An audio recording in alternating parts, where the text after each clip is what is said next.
Good morning. Welcome to the Board of Commissioners Tuesday, January 4th, 2022 legislative voting meeting. Certainly, I would like to welcome everyone again and extend a happy New Year to all our citizens here in Douglas County. Before we begin this morning, Board of Commissioners, I certainly want to start with roll call, and I'll start with our District 1 Commissioner, Henry Mitchell III. Present. District 2 Commissioner and Vice Chairman Kelly Robertson. Present. District 3 Commissioner Terenia Carthen. Present. District 4 Commissioner Ann Jones-Guider. Present. Ramona Jackson Jones, present, Chairman. Board of Commissioners, we do have a quorum. Board of Commissioners, we have invocation this morning from our own Captain Trent Wilson this morning from the Sheriff's Office. He will bring us prayer for this new year, and we are honored that you're here this morning. And Board of Commissioners and the citizens of Douglas County and everyone that's in the audience this morning, when we finish with the prayer, I ask that you please remain standing for the pledge to the flag. Please stand for our prayer. Good morning, Commissioners, Madam Chair. Good morning. Let us bow our heads. Father, in the name of Jesus, we thank you for this day. According to your word, this is a day that you've made, and we thank you for it. And now, God, we pray for the leadership of this community as they make the decisions, the hard decisions, the unfavorable decisions, decisions that will even be liked. We pray for them according to your word, that they lead this community. And then, God, I ask you now to let us come together and reason together, for this is the will of God. And then we thank you for bringing us into a new year with new things, new thoughts, new ways, new blessings. Protect this community. Keep us together. We thank you, and we give you all the praise and all the glory. In Jesus' name we pray. Amen. Amen. I pledge allegiance to the flag of the United States of America and to the republic for which it stands, one nation, under God, indivisible, with liberty and justice for all. Bless you. Good morning again to the Board of Commissioners and to the citizens of Douglas County. And if you're in the audience today, I will ask if you have your mask with you, please, if you would apply it. At this time, due to our Omicron virus and Delta surge at this time, I'm just asking if everyone in our audience would please wear your mask. All right. Board of Commissioners, we'll start with our public comment this morning.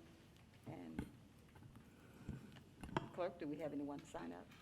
Yes, ma'am. We have Tax Commissioner Greg Baker. Okay. Tax Commissioner Baker, there you are. Come on up.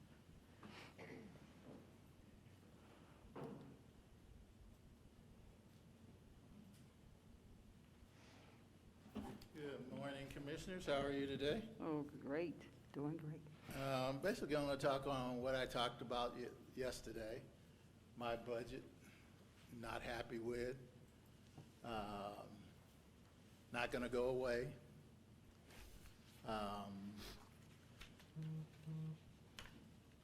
Basically, I was told how to do the process. I did the process.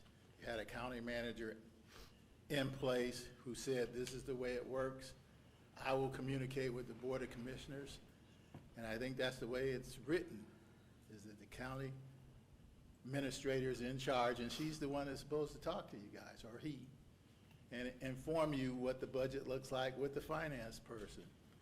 Well, it seems like we always get to the end of the budget cycle, and I'm always missing something.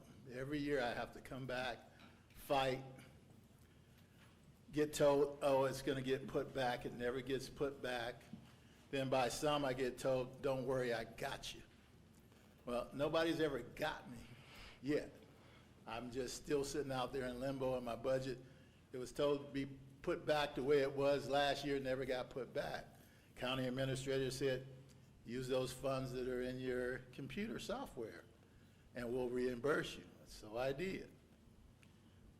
Again, I'm playing by the games and playing by the rules, and nobody else is coming to my defense and saying, hey, we just need to make, and some of you knew it. I made it very clear what was happening, and I still never got any results or anything back in my budget.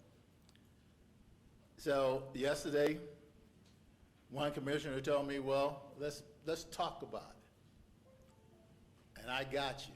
Well, we started talking about it, and it got to be a heated conversation. Matter of fact, we started yelling on the phone at each other. I didn't see any need for that, because all I'm trying to do is get to the bottom of something.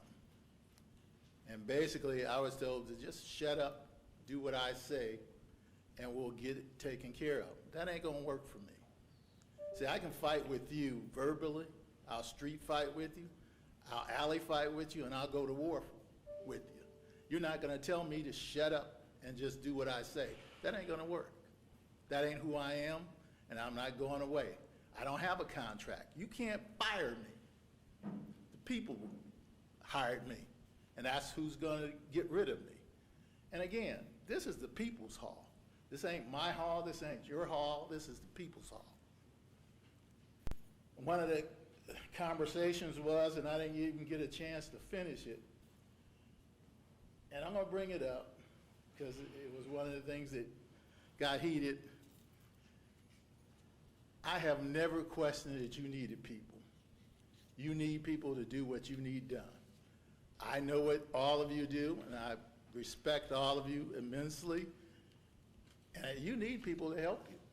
Our county's bigger. Well, one of the things I was bringing up was, in my budget, I put money in to give my people raises. And one of the things I brought up happened to be your people.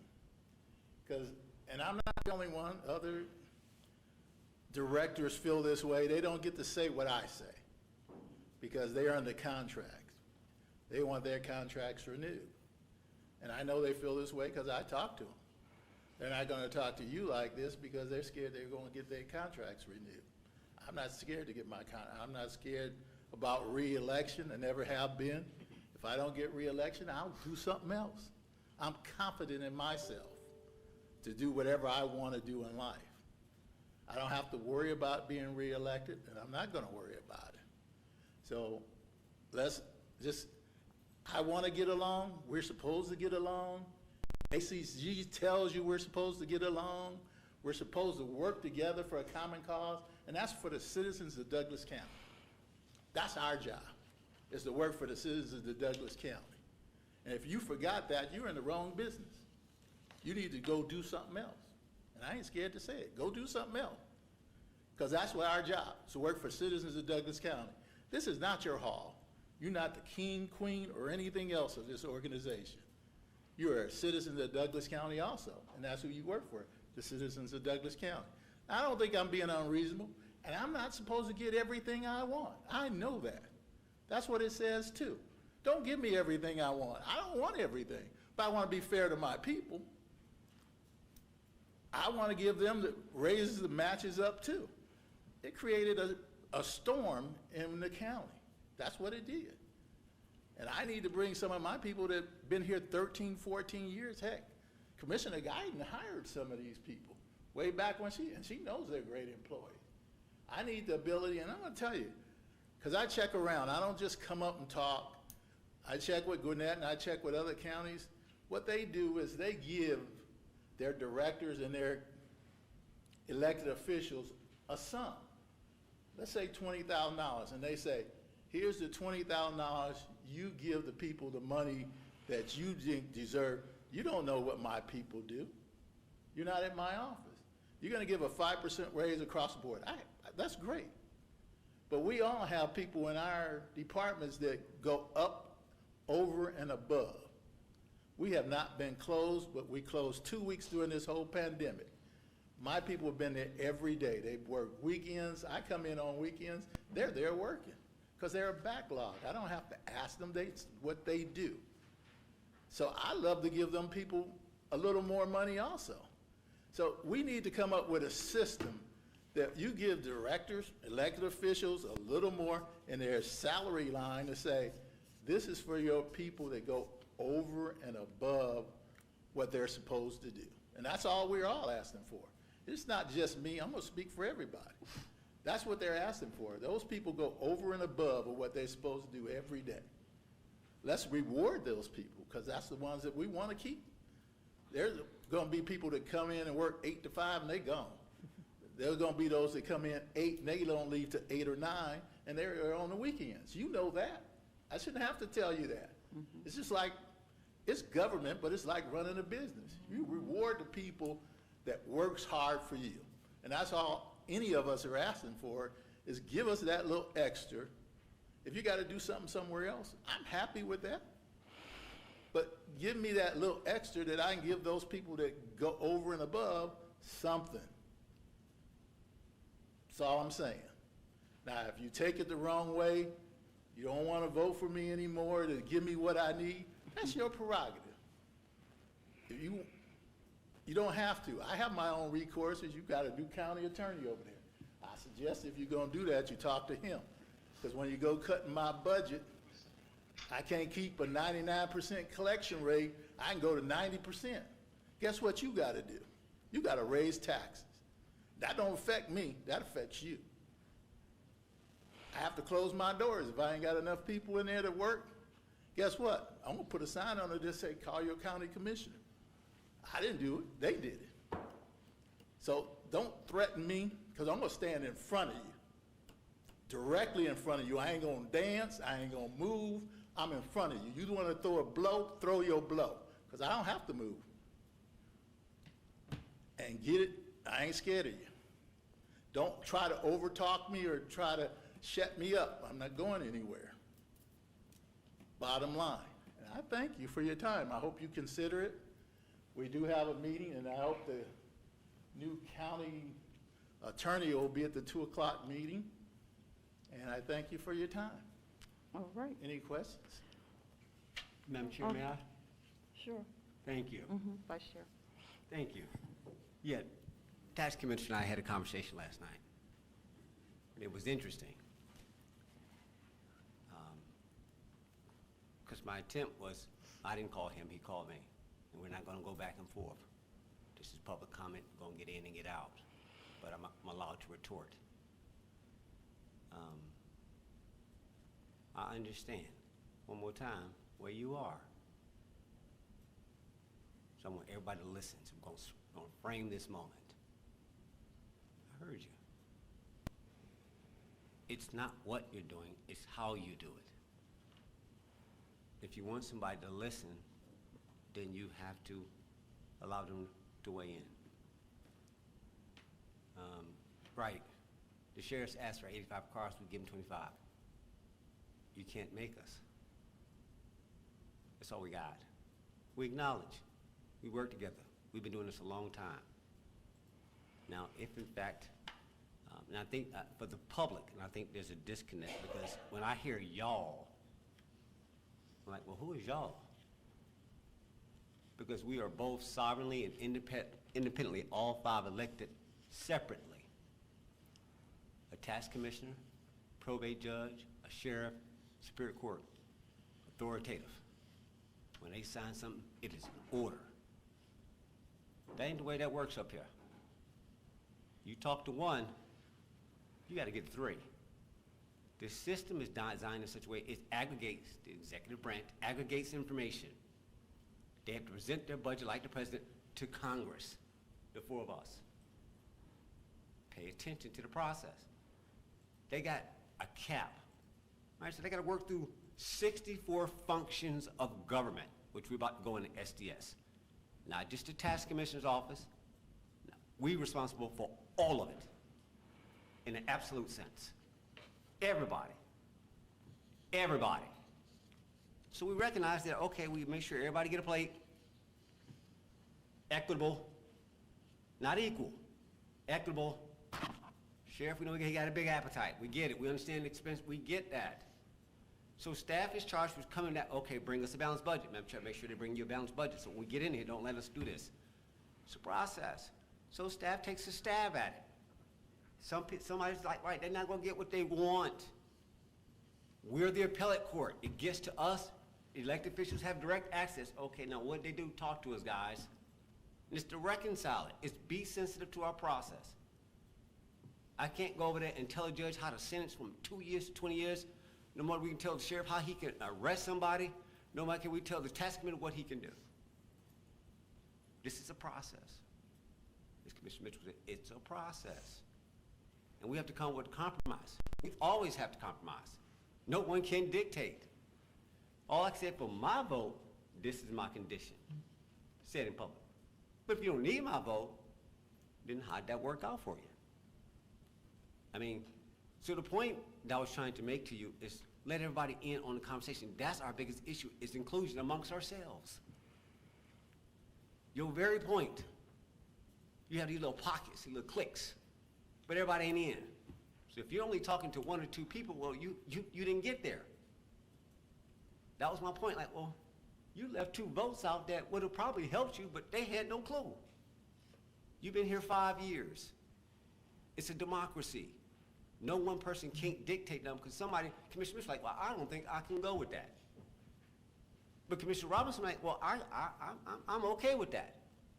But if you're only talking to him, and my vote don't matter, District 2 doesn't matter, like, oh, okay, let me get out your way. District 4 may say, well, why are we always giving him his stuff? Okay, so now that's squeezing you. Now you got 3 in the middle. I was trying to get a point to you, man. It wasn't supposed to be. But you got it. But I understand where you are. And my point was like, look, I had a process for level 3 and level 4. Back to salary. I'm still not gonna do nothing unless they speak it. Take care of somebody's budget. You need a filing system. You need whatever, a new building. We took care of you. You need a new, double your allowance for your car. Got you. You need $1 million for a system. Didn't have it in the budget. Got you. Yes, everybody had to throw some money in for the pandemic. But okay, well, whatever they committed to you, if something that they didn't get it, like, okay, why y'all didn't get his money back? But we did order it. I'm with you. We did order. We said all the elected get their money back. And then the county administrator could, simply ask the question and determine once their department heads. That was our instruction from the floor. All right, now if that didn't happen, we need to hear this. And so we can go in and say, okay, well, that's what the board, you cannot go against the will of the board. That's a whole nother story. Right, that's circumvention. So we need to know that. That's to say, well, just tell us, I have no clue. I have no clue. So if they got their own politics, because all of us are independent. I can't make Henry do nothing. He can't make me do anything. We're like, oh, he's sovereign. So what I hear you saying. No, please. Yeah, because we got to keep Well, this you going. said you would keep it short. But this is mine. See, Okay. there, here we go. That's right. Here we go. Madam Chair, we're going to have to ask him to yield because you can't disrespect our Okay. floor. It's like Go going ahead, into sir. a judge's, Continue. it's like going into a judge's chamber. Continue. No, Greg, stop. No, you stop. Madam Chair. Look, Okay, let's, I asked you Take to it, Madam continue. Chair. point of order, Continue. we're He finished. has Let's to move yield on. before. I made my I point, yield Madam the Chair. floor. Madam Chair, he can't jack your, now we can Okay. have him removed, like Okay. a judge can remove somebody in the meeting. Go This ahead, is the order sir. of the business. Have me removed. Tax Commissioner and. Commissioner and- Robinson, have and me Vice removed. Chairman and We're good. Tax Commissioner, let's take this offline. Y'all can discuss. Let's I'm meet. trying We to take we it meet today offline. at 2:00 But and we let me can. just rebuttal something. You asking me to override your system to going through the county manager. That your procedure is to go through the county manager to do the budget. So what you're basically saying, I gotta come to each individual and say what I want. So you're asking me to that's fine, that's what I'll do, now that I know that's what you want me to do. That's not the right way to do it, though. That's not how it's written, and that's not how it's supposed to be done. But I'll be happy to go to each and every commissioner and say, this is what I need, this is what's in my budget. But you don't have the time to do that. I can tell you that now. Okay. I'm done. Don't try to come back at me and not expect me to come Thank- back. I got the floor, Mr. Robertson. Tax Commissioner, let's That's end this. fine, but Okay, let we'll him meet today understand at he's 2:00. not gonna override me and try Okay, to throw okay. me down. Okay, well, That's let's. not gonna work, and I just Tax- told you that. Tax Commissioner. Okay, we'll take this matter under advisement. and That's we- fine. And I meet Madam with you Chair. today at Happy to. 2 o'clock. Okay, thank you. Madam Chair, hold on. Commissioner Mitchell? Yes, yes. Are you finished, Commissioner Robinson? Yeah, I gotta make one point, Madam Chair. Yeah, because I think 'Cause it's- Vice Chairman Robinson wasn't actually, he had the floor, so let him finish Yeah. his thought, then I'll Yeah, take it. it's the respect. Madam Chair, the order is you got 3 minutes in public hearing. It has to be germane to the agenda. It wasn't even supposed to be spoken, but I agreed to allow him to speak during public comment just out of courtesy. This is the point. I'm helping him in spite of him. I'm trying to help, trying to give him his voice. Our process is our process, but if the county administrator has a cap, it's 100 million. It does not care about who got cut. So they try to go across 64 functions. If we're selfish in that what I want, that county administrator don't bring us nothing that's over that cap. So they go across, and so somebody gets cut. Somebody gets shaved. And so what we're saying is that when it gets across that shaving, if there's something extra, there's discrepancy, if you really think you need something, then you appeal it. It's called appellate court. We're the highest governing authority. They have the day-to-day authority, we're at the highest governing authority. So if it didn't make it, then you have a right of appeal, just holler at us. But that is still the process. We didn't say come meet with us. That's not what we said. It's just simply that it's the first line of defense. If it was in there, then it was in there. If it wasn't, you have you as an elected, only you have a right to come ask.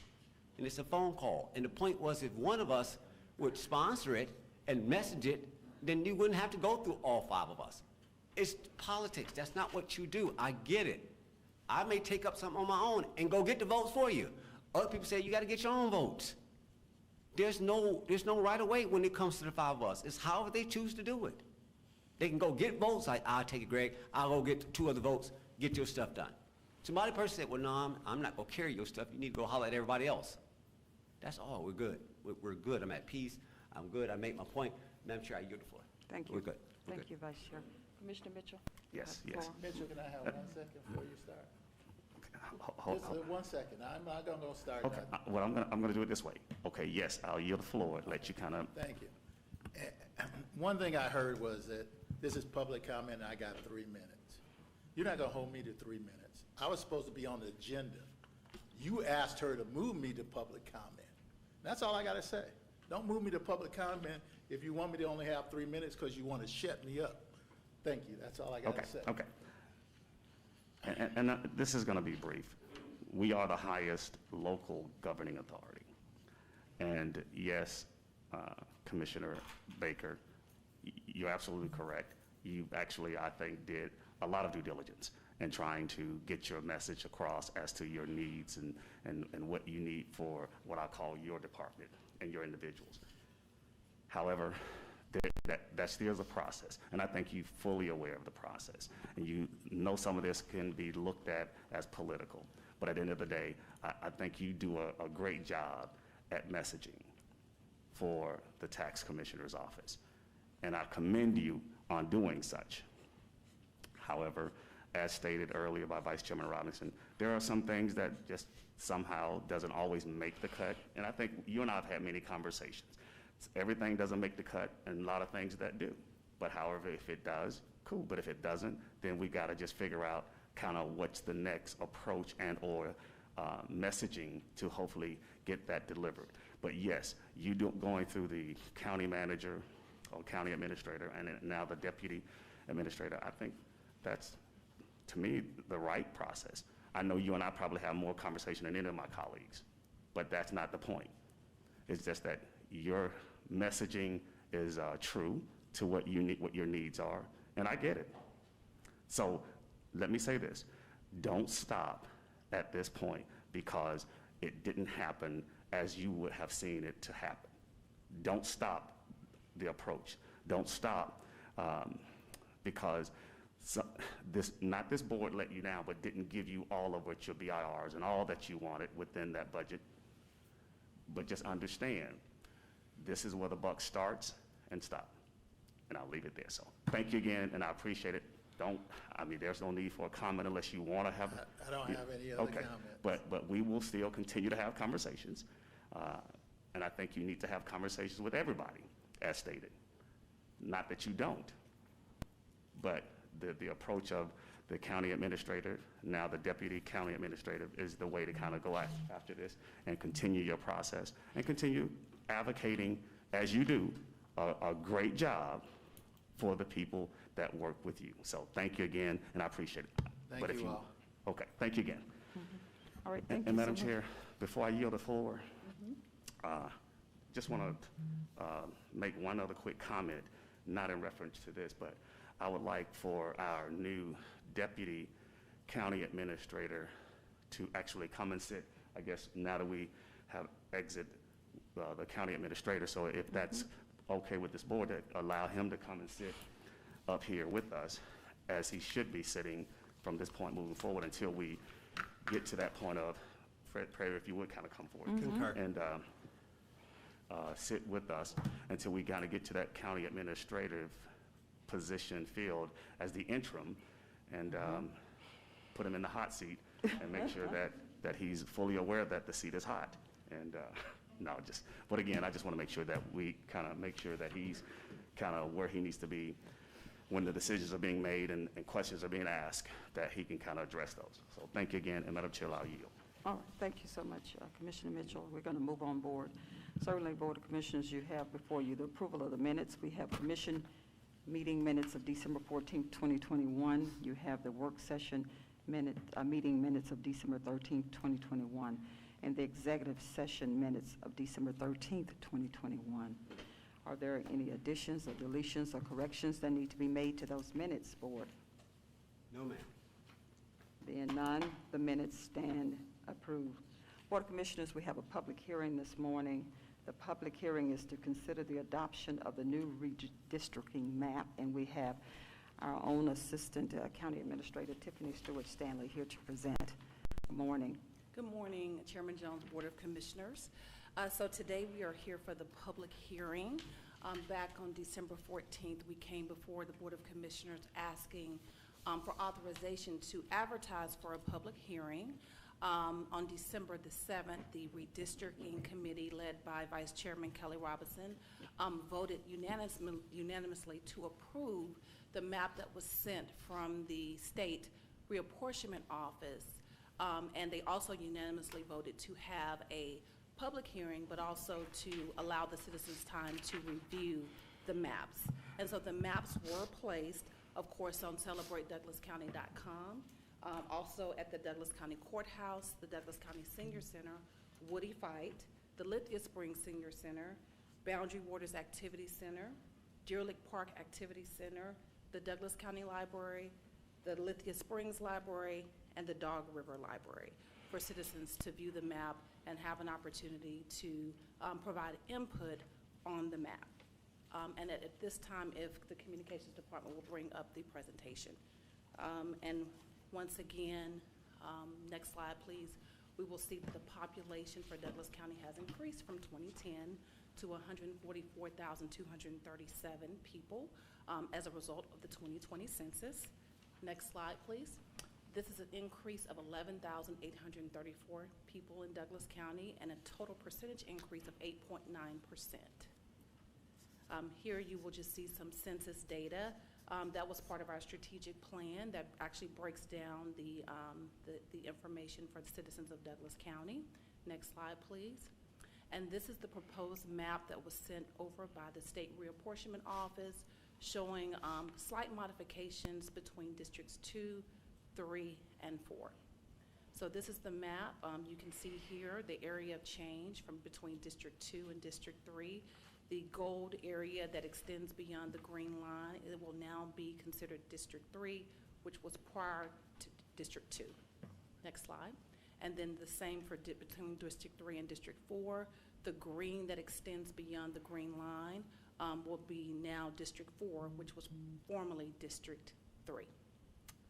And you'll see here that ideal district size would have been 36,059.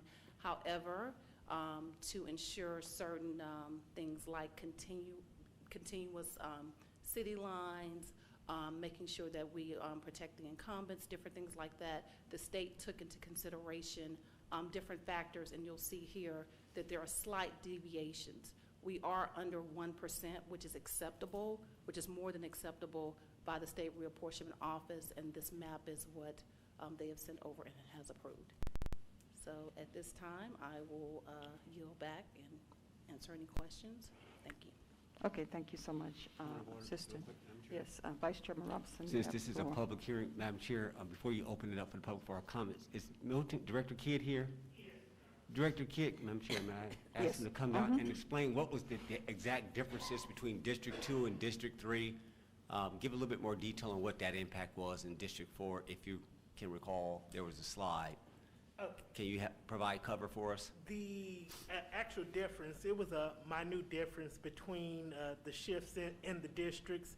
I believe it was a couple hundred votes that will shift between the different districts. From the projections that the reapportionment office has run, this will have no actual impact on us. This is just their attempt at making the lines as fair as possible while respecting the physical boundaries by which they have to draw the lines. Douglas County, in respective to some of the other maps, has a growing population, but our population growth was evenly split between the districts, so there was minimal changes to our current district maps. Okay, can you give, like, for the public, lines and borders, sounds great. What streets were impacted? Like, how deep did you come from Chapel Hill down into, can y'all speak to that? Go back to that map, Rick or somebody. Flip back, just for the public's sake. The streets. The streets that were impacted are Carolyn Farrar, Prairie Farms Road. There are no major intersections between this shift that used to be District 2 to District 3. So these are side streets for the most part. The area outlined in yellow that's above the green line, like Ms. Stewart Stanley said, this is the shift. There are no major intersections in this shift, so it's kind of hard to outline that difference for the general public other than being able to look at the general map. Okay, and that's good enough, but here's, for those, roughly 800 people that came out of District 2 that's now in District 3, how will they be, again, explain before we get to the hearing, Okay. the public, explain that. If you all choose to vote on this map, on January 11th, the General Assembly will take up the maps that the local assemblies have voted on. Once the General Assembly votes to approve the maps that the local assembly has voted to approve, then those maps will be transferred to the Elections Department. Once they're transferred to the Elections Department, we will physically move these voters to their new districts in correspondence with the state and the federal district maps that are moving as well. Once all of those changes have been made, each of the voters will receive a new precinct card. The state has decided to make these new precinct cards a distinctive color of pink in order to inform citizens. For Douglas County, we will also be placing not maps, but we'll be placing signage on those new precinct changes and different things that happen beyond this. We will also be sending some type of notification to the voters that are affected for this change. For individuals that now have a new precinct because of this shift, we will place signage on the old precinct as well as the new precinct prior to every election during this election cycle as well. We will also put this information online on our website where voters can review that information. They can also contact the Elections Department if they have any questions prior to any election. We will continue as an office to do our best to do voter outreach and voter education in these affected areas as well, which includes going out to these areas on specific dates and setting up time frames to help inform the public in a personal matter, following all CDC guidelines as far as the current pandemic that we're under as well. Thank you for the staff presentation. Madam Chair, I yield the point over back to you. Okay. Thank you. Commissioner Mitchell. Okay, Yes. Commissioner Mitchell. Yes, so just to add to this, though, which is good, are you planning and prepared for those that somehow either missed the mailing, missed the card that they should have received, missed the notification, and so on, that if they show up at the old precinct, to be able to vote, or what's that plan? All of our, currently, our policies and procedures in place for an individual that shows up at a precinct. If that particular precinct is unable to locate that individual inside of that precinct, because on election day, those precincts receive physical maps and physical paperwork with each person that's in that district. If they are not able to find that individual, then they escalate that back to the office. We rarely have any incidences of individuals showing up at precincts that we can't help them. On election day, our poll managers are required to contact the office if they're unable to find a precinct, to which my staff at that point begins to look for that individual inside of our database. They also have the opportunity to vote what is called a provisional ballot That's at the what I'm alluding precinct. to. The provisional ballot allows them to cast their ballot on election day and allows us additional time to research any registration issues, whether that's being assigned to a different precinct or not. And then once we're able to determine that residency requirement, we're able to physically count that ballot. Nobody that comes into a precinct in Douglas County trying to cast a ballot will leave there without casting a ballot, as long as they're legally eligible to vote somewhere in Douglas County. Understood, and that's what I want to kind of hear. So, I mean, I knew Yes, it. sir. I just wanted you to say it for the general public so they can understand if by chance, out of all these potentials where you should have received a notice, did receive notice, or whatever the pink color card came your way and it didn't. Yes, If they sir. show up, that they still will be able to vote. Everybody that comes inside of a Douglas County precinct will be able to cast a ballot. Now, we will verify that that is a I legally understand. eligible to be cast ballot, but everybody will be able to cast a ballot. Well stated, well stated. And at that point, and great job, and I, to you and Tiffany, both you guys are actually kind of the educational process, that piece is going to be extremely important. And I think that needs to start as soon as possible, once this process is done with the map, to whether or not we vote, well, once we vote for and the state get it, and then after that point, it becomes, this will be the drawings, and this will be the precincts, and so on, so. Yes, sir. Once the different legislative bodies vote on these Yes. maps and make it official, we're ready. You got it. Thank you again, Mr. Kidd, and Madam Chair, I yield at that point. All right, thank you so much, Commissioner Mitchell, and thank you so much, Director Kidd and Assistant County Administrator Stewart. With that being said, we're going to move our Board of Commissioners right into the public hearing. This public hearing is now open for citizens to come and weigh in on the consideration of the adoption of the new redistricting map. So do we have anyone here to speak on behalf of this map being approved? And please, when you come forth, please state your name, give us your address, and you have a total of 5 minutes to speak. Good morning, Board of Commissioners. Good morning. Ingrid Landis Davis, 1670 Harvest Hill, Douglasville, Georgia, District 4.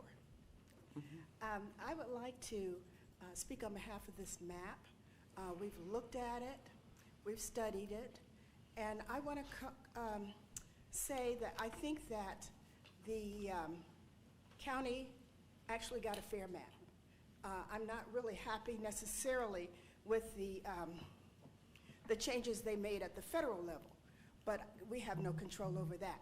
But I will say at the state level, we were fortunate enough to have Representative Kimberly Alexander from District 66 sitting on the reapportionment committee, and I think she helped make sure that some of the needs of the county were looked at fairly.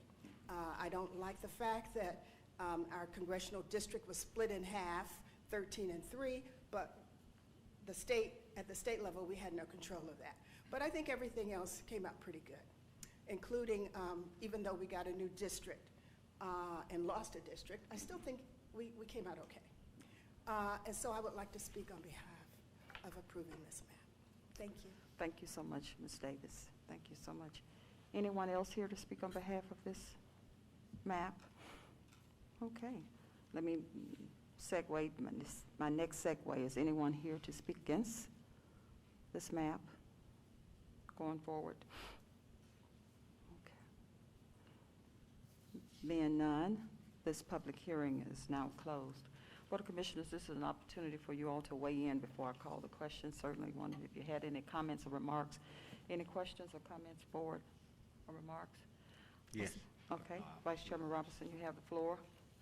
Who? I'm sorry, I didn't see you. Commissioner Guider. I moved first. Yes, I didn't see you. Yes, and to segue off of what Mrs. Davis said, in District 4, I just picked up a side of a road. I think it was Berea Road. I put this in my newsletter that I sent out to about 1,200 people in my district. So I think everybody is, I don't know if there was any feedback from the locations. No? Okay. So I assume everybody was okay with it, but I just, my district did grow quite a bit because of Mirror Lake, because of St. Andrews and places like that.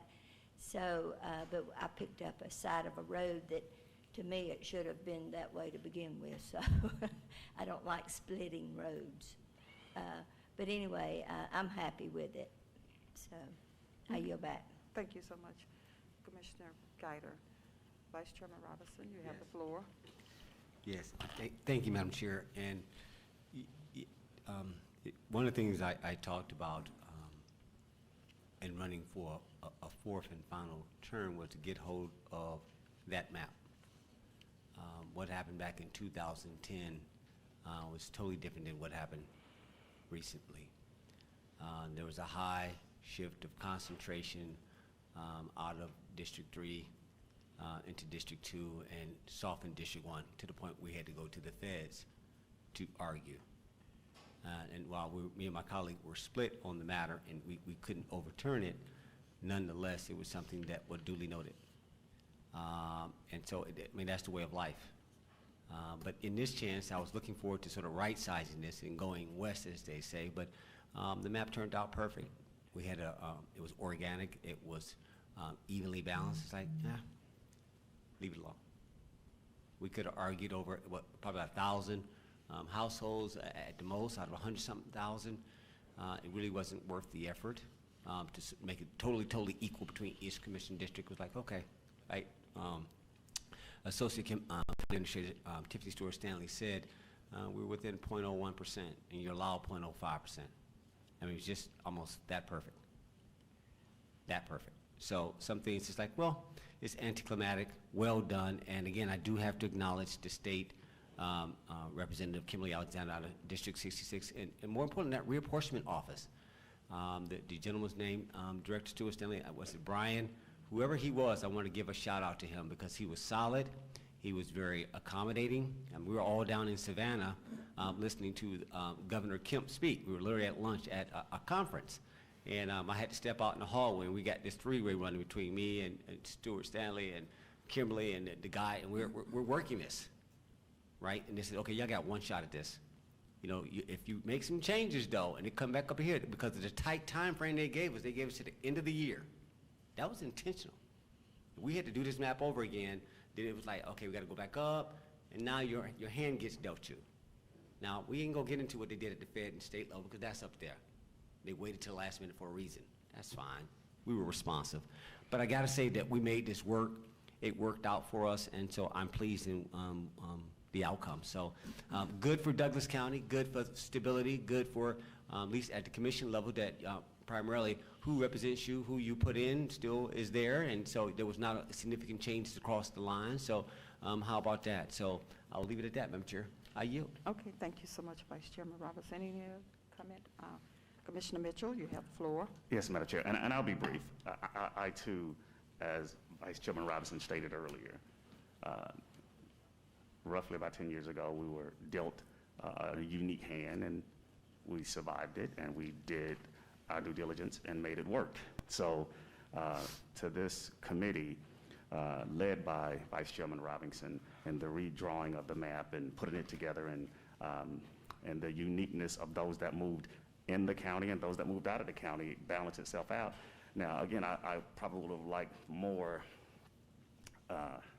in addition to District 1, but the percentage is so low to where there was no need to make any adjustments. So I too agree that this map is probably well designed, well laid out, and it's in the best interest of those here in Douglas County. So again, to Vice Chairman Robinson and the committee that put in the hard work of making this right, job well done, and kudos to you and those individuals that you align yourself with to kind of pull this off, and job well done. And I yield back.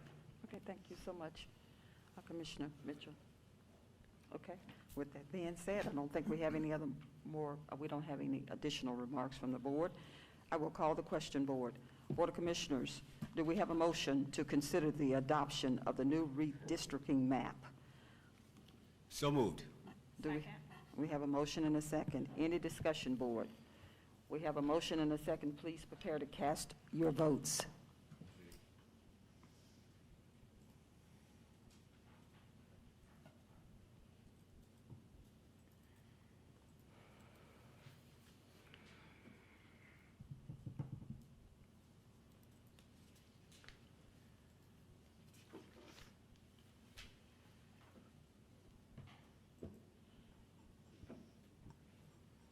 Chairman, they must be still having technical difficulties. It passed 5-0. Okay, thank you so much. Board of Commissioners, we have a 5-0 unanimous vote, and the motion carries. Would like to take the opportunity to personally thank Vice Chairman Robinson for leading this effort on my behalf, and then along with our Assistant County Administrator Tiffany Stewart Stanley, and certainly want to pay my due diligence and respect to our Representative Kimberly Alexander of 66, District 66, for taking this district map to the line. And I'm just so pleased with that all our commissioners, district commissioners in particular, are pleased with this map. So thank you all again, and kudos to you. Thank you, Vice Chair. One. Yes, you do. Thank you, Madam Chair.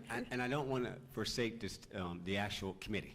I mean, we're about to start talking about committees here, whether it's standing and select. And I want to thank staff that was involved in this, Director Stewart Stanley, Director Kidd. We had Edward Dean from down in our GIS. We had obviously some members that was at large. We had Ingrid Landis Davis. We had Bill Willis. We had David Good. Am I missing someone? I think that was it. I think it was just about 7, of course, myself. So I do want to acknowledge all of you. I mean, when they came in for that one, I mean, people always say, okay, was it an open meeting? Yeah, it was within appropriate. It wasn't a quorum. And I watched the staff come in, and they had their act together. They had their maps. I mean, they brought team members. I mean, it was while I was on the phone remotely and stuff at that time, but still, they were prepared. And they were prepared. I appreciate the citizens being there. I mean, you had the top of the food chain as race of people who knew how to look at a map. And they had different iterations. They had the dynamics of our I mean, it was like, look at this. All right, I mean, this was high level. You gotta know what you're looking at with this. This is not play. This isn't like park. We want to put some playground equipment over here. You had to know what you were looking at. You had to understand the implications of this. So I want to thank you guys for bringing that thought leadership to that meeting. That committee was dead on point, and I want to thank you all. So, Madam Chair, we had to make sure we acknowledge people who actually did the work. Thank you. I yield, Madam Chair. Oh, okay. Thank you. All right, we're going to move on, Board of Commissioners, to our new business item. Tab number 5 is the 2022 BOC Vice Chairman-elect selection. Certainly, right now, do we have a nomination, or certainly would like to call a motion? Do we have a motion, Vice Chairman Robinson? You raise your hand. May I take a point? Yeah, you can take it on the board. Yes. All right, let me just, as a clarification, just again for the record, the Board of Commissioners went through a process, a legislative process last year, and it was thought that the vice chair should be on a rotational basis. This is nothing new. Historically in Douglas County, the county chair had the de facto position to be able to appoint their vice chair when they came into office. But at the same point, it needed to be ratified and through a resolution. It's something that we've done in times past. the prior chair, Tom Worthen, obviously David Latham was the original chair. When David stepped down, he decided to only run, 2 terms, and he was out, which I always respect. Going forward was more than enough, but he, after that, they picked Mike Mulcair. A resolution was passed, and he stayed that until time passed in which he was, Madam Chair won, and she got the bed. But there was nothing codified, which is why we're going to challenge, we're constantly challenging, like, okay, and we're looking for the new county attorney, like, there's nothing here. The vice chair is primarily just a symbolic role. There's nothing formal about it. It's only an event of a succession in the absence that Madam Chair is here, or isn't here for that matter, to step in and keep things going. If something would happen to the chair, there's nothing really on the charter to say that we would actually pick amongst ourselves. It's nothing in the charter. Unlike the school board that has a formal process, we have nothing. We may think we got something. It's not written. And that's my whole point. This whole year I'll be focused on this, like, okay, let's get at this charter, guys. Now we can put some real power behind this thing. Right? We've just allowed things. So when we begin to shift things, and people say, well, we're not used to doing that. That's not how we do it. Like, based on what? What standing do you have? We're a land of laws. But we get convened in Douglas County. It's the invisible rules. And we make up this, and we give inferred power when it doesn't exist. Stay with me. So again, Madam Chair, I was just for the public. I just wanted to help the public understand what we're doing now, so there is a formal process. It also was acknowledged during this process by putting that code down that it's time for me to step back, right? It's only because I'm laying this down I think it's appropriate, right? So what we're going to do here now is determine who now will be the vice chair during a season of 2 years going forward. There will be some formality to it. We will put some definition, a little bit more around it. We know it's time. But at the same point, I mean, it's time. It's all about succession, leadership, make sure it's passed on. That's important. It's not that I hold it until I leave. That's not leadership. Leadership steps back. It watches from afar. A Calvin Smart, you guys get it. Clyburn and overhead, right? To really add value from back. But Douglastown, it's time for a new voice to help Madam Chair deliver what she needs to do going forward. So that's what this is going to be about. So I just wanted to say that, Madam Chair, for the record. So there are 2 nominations, I think. I'll yield. We'll let the process go, Madam Chair, but we'll go from there. I'll let you yield. Go. Okay. We have 2 nominations at this time, and I don't have the names before me. Certainly, I would like to see if we have a nomination that would like to be brought forth to the board. Anyone would like to nominate? Yes, ma'am. Okay. I'd like to nominate Henry Mitchell as vice chair. Okay. It's a nomination. Do we have any other nominations? Madam Chair, I'd like to nominate Attorney Carthen. Okay, we have 2 nominations on the floor. We have, okay. We have 2 nominations on the floor, board, at this time, and certainly I can just Madam take Chair? a motion. You want to take it, Vice Chair? Madam Chair, would you allow them each to take 3 minutes and say why they should be selected? We're taking it serious. Yes. This is not behind the veil. Thank you, County Attorney, for making sure we do this properly and in order. And this is the better way. Judges in the light versus doing things in the darkness. So, Madam Chair, I recommend give them each 3 minutes as to why. Okay. And then do how you're going to do it. I Okay. yield. All right. Commissioner Mitchell certainly wanted to yield to you to allow you 3 minutes to just share why you want to serve as vice chair. And then, of course, I'll yield the floor to Commissioner Carthen. And I'll defer and yield to Madam Carthen. I have nothing more other than the nominations are made.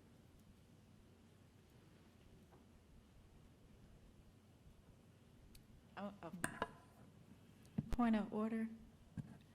Are you yielding to me to speak first, or Yes. are you? Okay, all right. Thank you. Thank you for the nomination, Vice Chair Robinson. Over the past 3 years, I have had the opportunity and the pleasure to serve this community and to serve alongside this full Board of Commissioners. It has not been easy, but I have grown over these 3 years. I have served on committees with each of you, local and national. Chairman Jones and I serve on the NACO Board for Health and Human Services. And in my first year, during my first year, I had some growing pains because coming from private sector to public sector is not easy. Because things are done so differently in government, and government moves so slow. Yet I had the opportunity to work alongside each of you, and you helped me to get through that. In my first year, I drafted legislation within the procurement committee that allowed us to put DBEs into play. And David Good, our SPLOST Communications Director, has taken that and it has grown exponentially. And every time he reports, I light up because I see how many disadvantaged business enterprises are now taking advantage of the contracts that we put out under SPLOST. And I know that those families are the recipients and the benefits of that DBE policy. During my second term, we had COVID. So that second year was hard. We had to make some hard decisions. Yet I did not wait. I stuck in there. I figured out how can we make sure that we never end up having to raise the millage rates on the backs of our taxpayers, and even myself again. So I implemented a policy that would cap us in a sense, and you guys stood with me on that. And so we will never pass a budget again where our revenues exceed our prior year's collection. And Vice Chairman Robinson came in and he even defined that policy more. And each person weighed in to help us get a physical policy that has now put us where we are this third year, where we do have our tax commissioner coming before us and saying, hey, we can do better and we can do more. And that's because each one of us decided that we could. And I tell you, to be the youngest here, it does my heart good to see all of the things that we have done together. And so I actually, I got it, Lisa. Yeah, you No, don't you're have- fine, you're yeah, fine. you don't have to. I'll wrap it up, but I No, actually you're fine. am ecstatic. I want Madam Chair to know, I heard you yesterday when you said that you wanted to rebuild, reform, rejuvenate, and revamp. And I want to join you in doing that. I would love to work beside you and love to work with the rest of the staff to be the next vice chairman of the Board of Commissioners here in Douglas County. Thank you, and with that, I yield. Okay, And thank thank you. Okay. Commissioner Mitchell? No, I'll call the question, as you would say. Okay. I'll just call the question. Board of Commissioners, certainly, do we have a motion? And I will allow someone to grab that motion. Do we have a motion for vice chair? You got two nominations, so how do you want to, you got a consensus for one to put them on the floor to actually move it, or would you like me? Yeah, you can take it. All right, got it. All right, all right, so we'll just go down the list. All right, so all those, we're just looking for a consensus. That'll eliminate, it'll be one or the other. All those through consensus that are in favor of Commissioner of the First District, Henry Mitchell, to be vice chair, please acknowledge by raising your hand. And how many votes did we get? Two. All right, so that moves forward. Let's go to the next one. All those in favor of Commissioner Trina Carson from 3rd District to be the vice chair, raise your hand. How many do we have? 3. We got 3. So your nomination for vice chair is Trina Carson. So now, Madam Chair, you can call the formal question. Okay. And this is vice chair-elect for as we go into 2023, am I correct? Yes, so Yeah, explain that. as a point of clarity, so Commissioner Carthen, and again, as well, not yet vice chair-elect, but as soon as we make this motion, it's my understanding that we're talking about this will take effect at the next year. Is that accurate? So it's a 2-year period of time. No. We're doing this now. Don't follow with me. And so the policy was effective this year. When we take office, it's determined.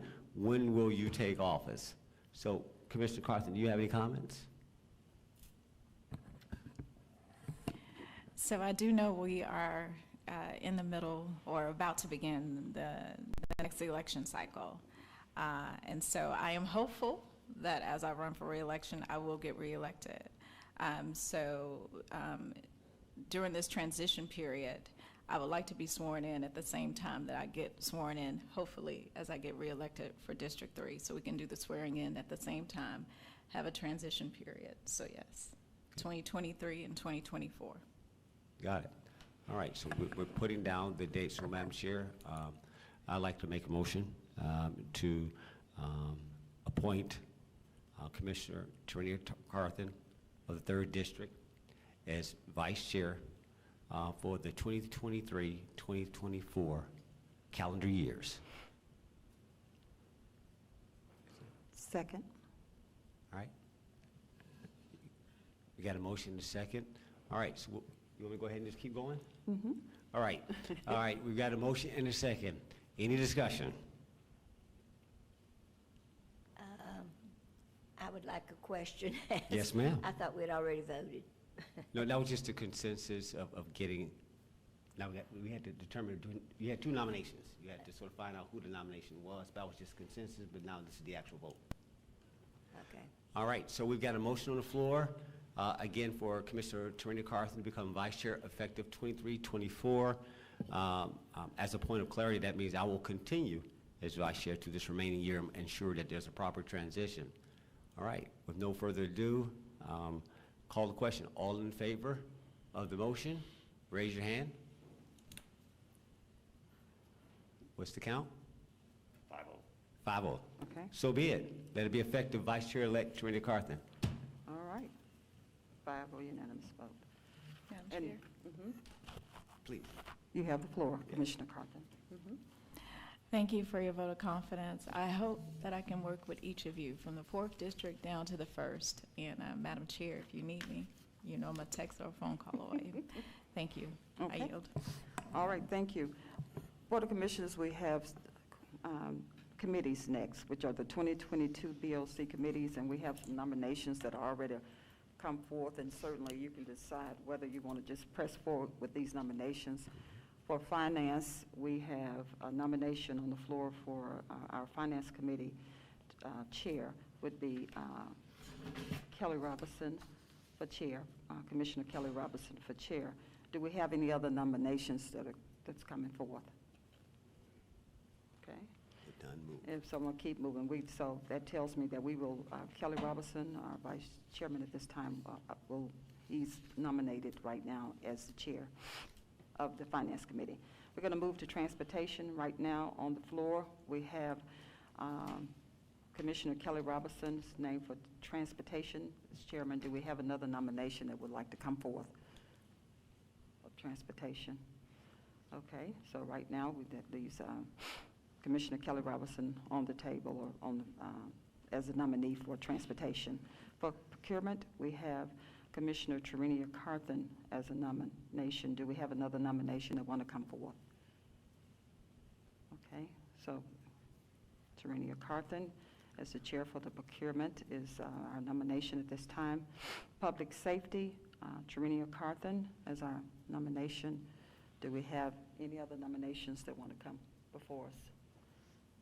Okay, Parks and Recreation, Henry Mitchell III, Commissioner Henry Mitchell III. Do we have any other nominations? Commissioner Mitchell is the nominee at this time. No further nominations. Economic Development, Kelly Robinson is our nominee. Any other nominations at this time? Don't have any. Okay, Fire and EMS, Ramona Jackson Jones. Fire and EMS has come before us for the nomination. Any other nominations? Madam Chair, point of clarity. Yes. You have public safety and you have fire and EMS, and the thought was that they were combined.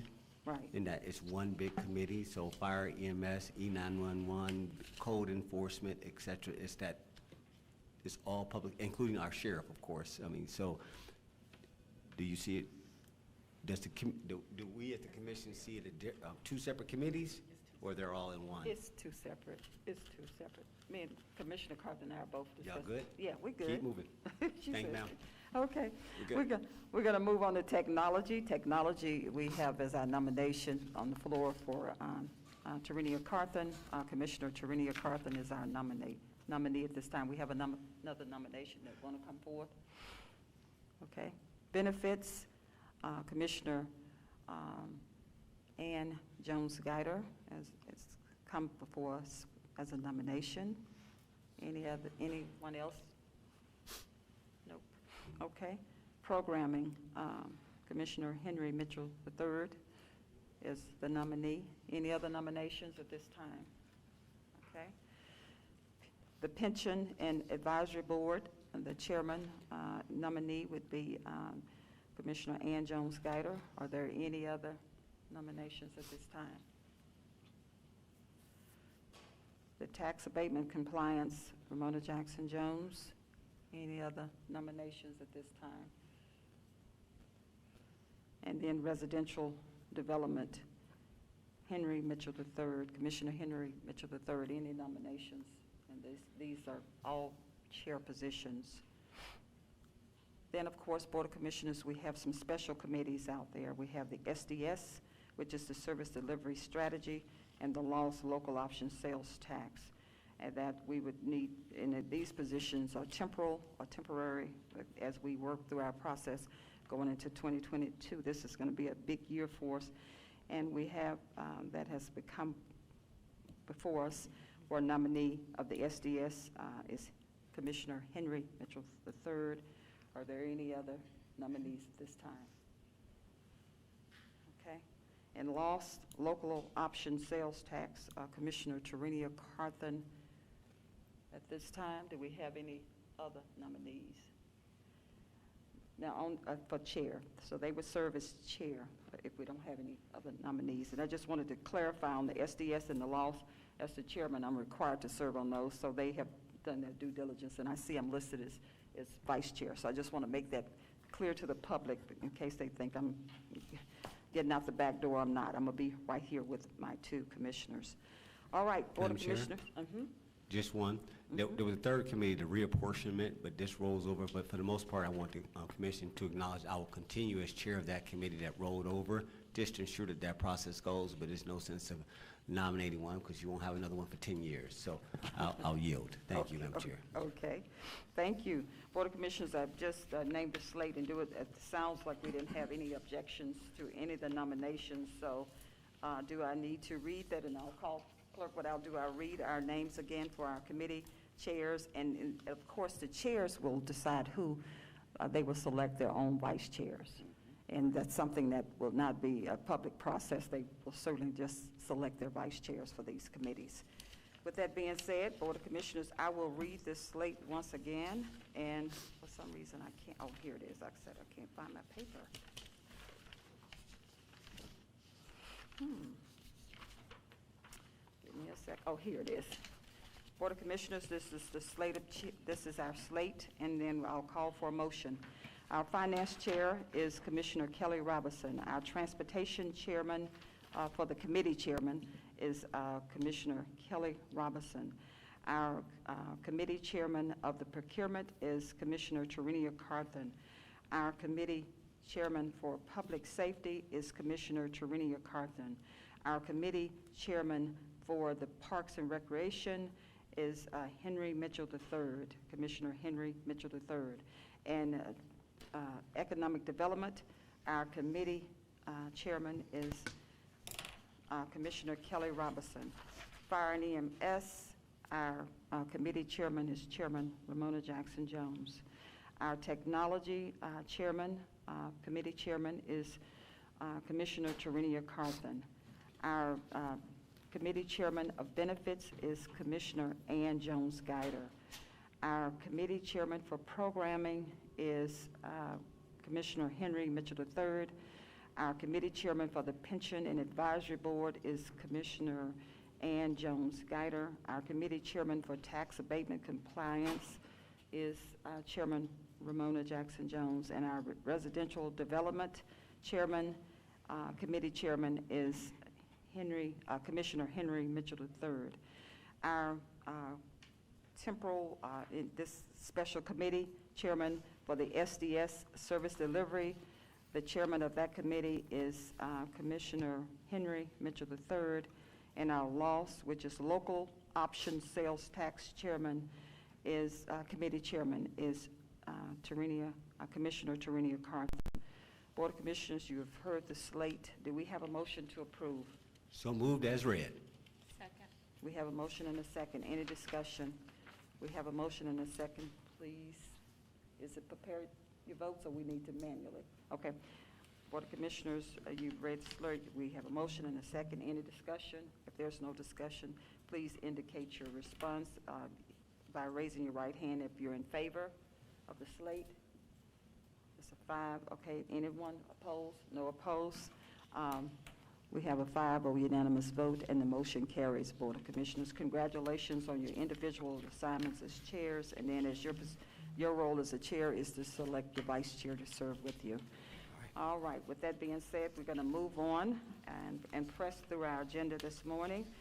That moves us to tab number 7, approval of an employment contract for a procurement director, and authorize the chairman to sign all final legal review or documents. Okay. But anyway, if you Madam could, Chair, I can our take that. assistant, there you go. Deputy Yes, County ma'am. Administrator, you have the floor. Thank you, Madam Chair. And Board of Commissioners, we do have a candidate for our procurement director position. A number of you were on the actual interview team, so we were spending some time with the young lady this morning, Attorney Coleman and I. She's a procurement person by every sense of the term, so she went through every line of her contract. And she had a lot of questions, and she needed clarification on a number of things. So we provided that for her. We want to provide the Board of Commissioners with a finalized contract with all of the terms. It's our standard contract that we utilize for employees that are under contract. So not much changes, a few bins here and there, and we'll redline those so you can see them, and I can have that to you following this meeting. Okay, thank you. So at this time, Deputy County Administrator, we're just going to defer, right, until you finish, and then this will come back to the Board of Commissioners for the next meeting, or will we vote today? That's what. I would like for the board to vote today. Okay. If possible, if everyone's comfortable with the standard changes of obviously the name and the salary and addresses and things of that nature, but the standard language of the contract will remain the same. Okay. And Madam Chair, the only reason I didn't have that here for you is because, again, I say that I literally got off the phone with her about 9:45 or so and again, she just wanted clarification. We talked through a number of things, and so when I got off the phone, she was happy with what we presented for. So, Yeah. okay, Madam Vice Chair. Thank you. Mhm. So as a point of clarity, for Yeah. public disclosure, are we saying the name That's and what the I was amount? going to say, the name. Are we, if you're not ready to say that, then we cannot do this. Absolutely. There's no reason to do this. I mean, we get it, the board was prepared to award, assuming that we would approve it, but don't shotgun this. If we're not ready, then we just have to, it is what it is. Are we ready? We are ready. Okay. And the young lady's name is LaTanya W. Ammons. She is currently an employee with the Georgia Department of Agriculture. The negotiated salary was $120,000 annual with 15 days vacation. Okay. All right. All right, Board of Commissioners, we're going to move on, and I'll call the question. Approval of an employee contract for procurement director position, and the positions and the person that will be filling the role is LaTanya Ammons at $120,000, Board of Commissioners, and hopefully you will authorize me to sign the contract and subject to final legal review. Do we have a motion, Board? So moved to approve the procurement contract applicant or candidate as presented by our Deputy County Administrator. Okay. Do we have a second? Second. Okay, we have a motion, second. We have a motion and a second. Any discussion, Board? We have a motion and a second. Please prepare to cast your votes.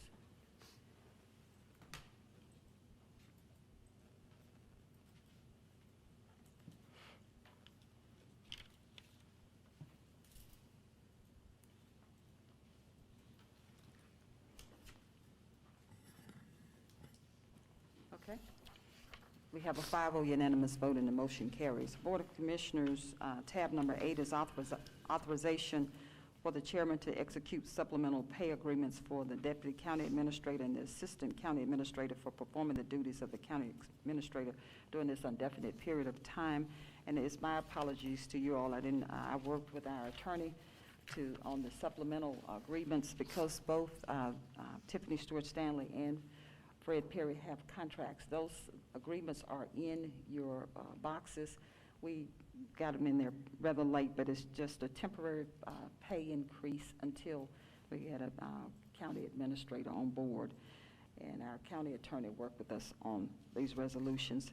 And this is something that we had talked about probably 2 weeks ago, not the people particularly, but we knew we wanted to carve some additional funding in our budget. And it's budget neutral, of course, because the money that's not being utilized on that county administrator will just be utilized on them because that position is vacant. So I'm hoping you would join me this morning with authorization to execute supplemental pay agreements for these two individuals. Board of Commissioners, do we have a motion to authorize for the chairman to execute supplemental pay agreements for the deputy county administrator and the assistant county administrator for performing duties of the county administrator? So moved. Do we have a second? Second. We have a motion and a second. Any discussion, board? Yes, ma'am. Okay, Commissioner Guider. Is there a dollar amount? Yes, the resolution says 700 and something every 2 weeks. Yes, ma'am, it's a draft supplemental I have it here.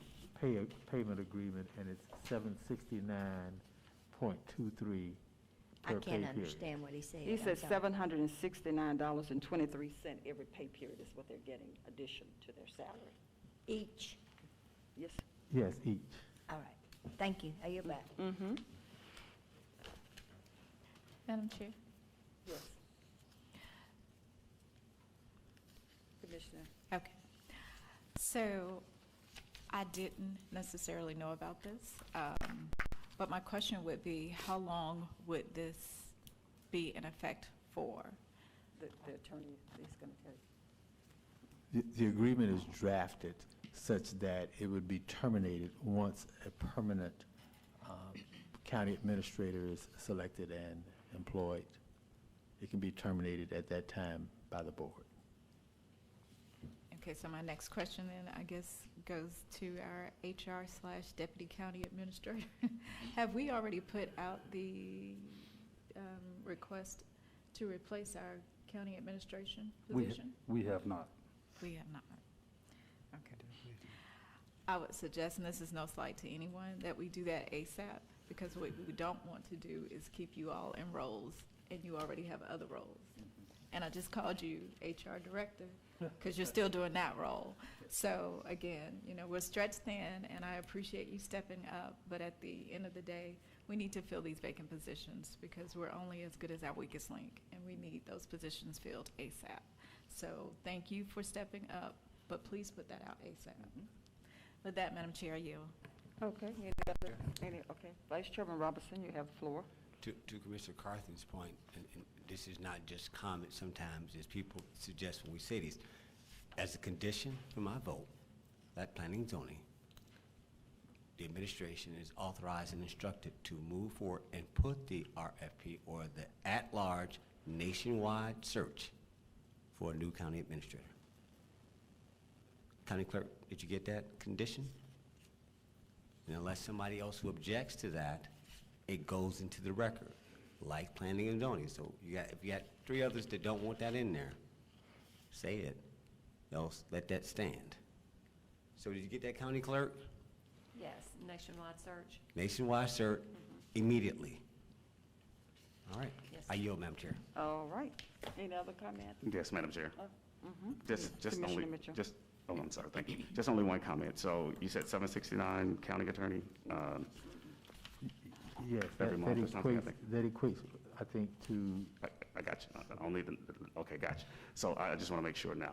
That wasn't the agreement that I thought.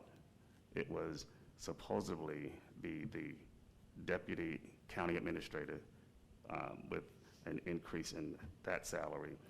Not both, nothing against, like Tiffany's not, I mean, I think she's done an excellent job. However, these are two different positions. But again, I guess this board feels as though they're both are the same. And I just can't agree to that side of it. However, that was not the premise of what I put together during the budget cycle. So, but if this board feels that's the way they want to go with this, I mean, and it sounds like this is where they're going, but this is not what my intentions were. So I'll leave it there. So it looks like that'll be about $10,000 each to each one of these guys. But that's not the intent of what I put together and what I actually laid out during the budget cycle, which was $20,000 to the new deputy county administrator. And that was where I left that particular setting at. I don't know, this other portion that came along, I'm baffled by this. So I'll leave it there. And I yield. Okay, thank you so much. Madam Chair? Commissioner, Vice Chairman Robinson, you have the floor. Thank Yes. you. And again, this is what democracy is about. Everybody weighs in. In rounding off the conversation, and this is something that when we first created these two roles in executive section during our retreat. Now, I had walked out the room when all this happened, where there was an inequality debate about the deputy and the assistant, you know, transparency, to be honest. And there was an advocacy by Madam Chair said, no, they both gonna get the same thing.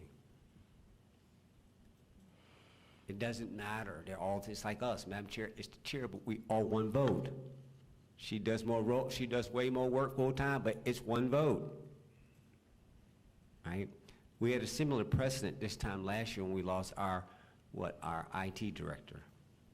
And there was an advocacy out of the technology committee to give two of our workers a spot, whatever we're calling it now. And at that time, I was totally against that, but okay, I'll let it ride, because it created a precedent.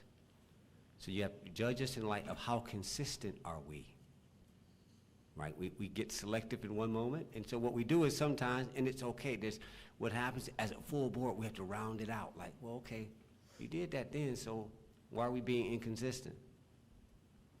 And we round each other out. But no one person outranks the other. We're all equal. And that's how this works. This is the great experiment right here. There is no preeminence. There is no superiority. We all weigh in, and this is the object lesson from earlier. It's the collective voice. It's the will of the full board. Everybody's voice matters. You gotta like, okay, that's where they coming from. How do I let that ride, or do I fill it in? And you gotta get to 3 some kind of way, right? And that becomes the will. But this is good, but I yield, Madam Chair. I just wanted to make that comment where I was standing on that, and so I'll stand with the advocacy that this should be the way it's presented. I yield. Okay. We have a motion and a second on the floor, I believe. Right. We have a motion and a second on the floor. Please prepare to cast your votes.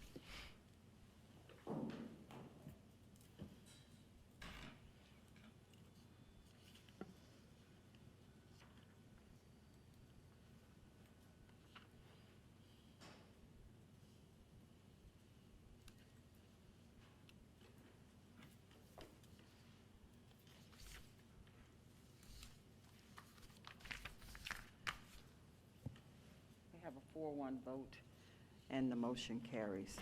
What was the nay vote? Commissioner Mitchell. Okay. We're going to move on to tab number 9 under Resolutions, Board of Commissioners.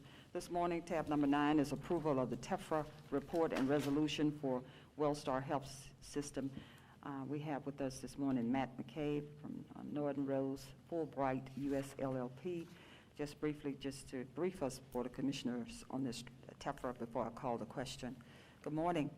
Good morning, Madam Chairman. Good morning. Good morning, Commissioners. Thanks for allowing me the time to speak with you today on behalf of our client, Wellstar Health System.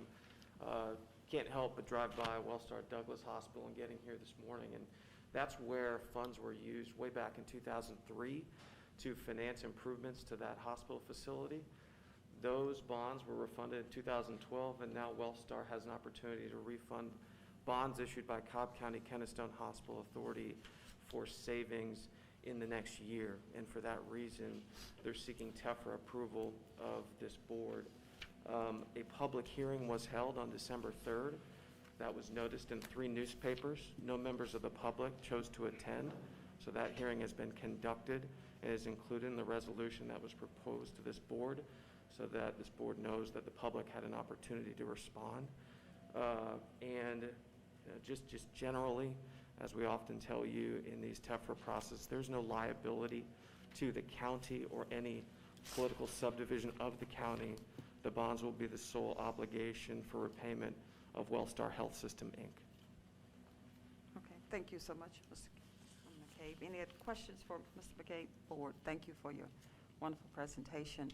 And just yesterday, it certainly perked my ears up when you said it's a cost savings, because it's a cost savings to allow us to do other things at the hospital, but build on additional, the new emergency center is, it's the state of the art, it's world class, and then our maternal center that we've had since I've been in office. So this is good music to my ears particularly. I can only speak for me as one of the commissioners, but thank you so much for coming in today. Per my request, just for the public's ear and eyes, so they can hear exactly what this TEFRA means. So thank you.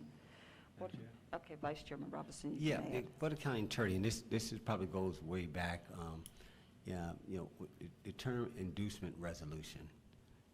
Is that applicable in this sense that the board is weighing in on something that has really no financial impact to us, no exposure, but yet it creates an atmosphere of blessings by a local municipality? Can you give a general, sort of Wikipedia what inducement, because I'm trying to bridge the gap for the public what this really is, because again, I have no problem with it, but it sounds very, very formal, but yet, can you weigh in inducement resolution and how this applies?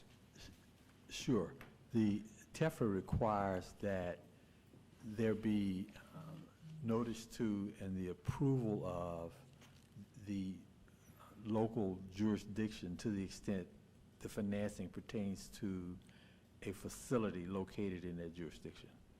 So it's basically the fact that the facility is located in the jurisdiction that requires us to approve the bond issuance. It doesn't impose any financial obligation or other obligation on our part.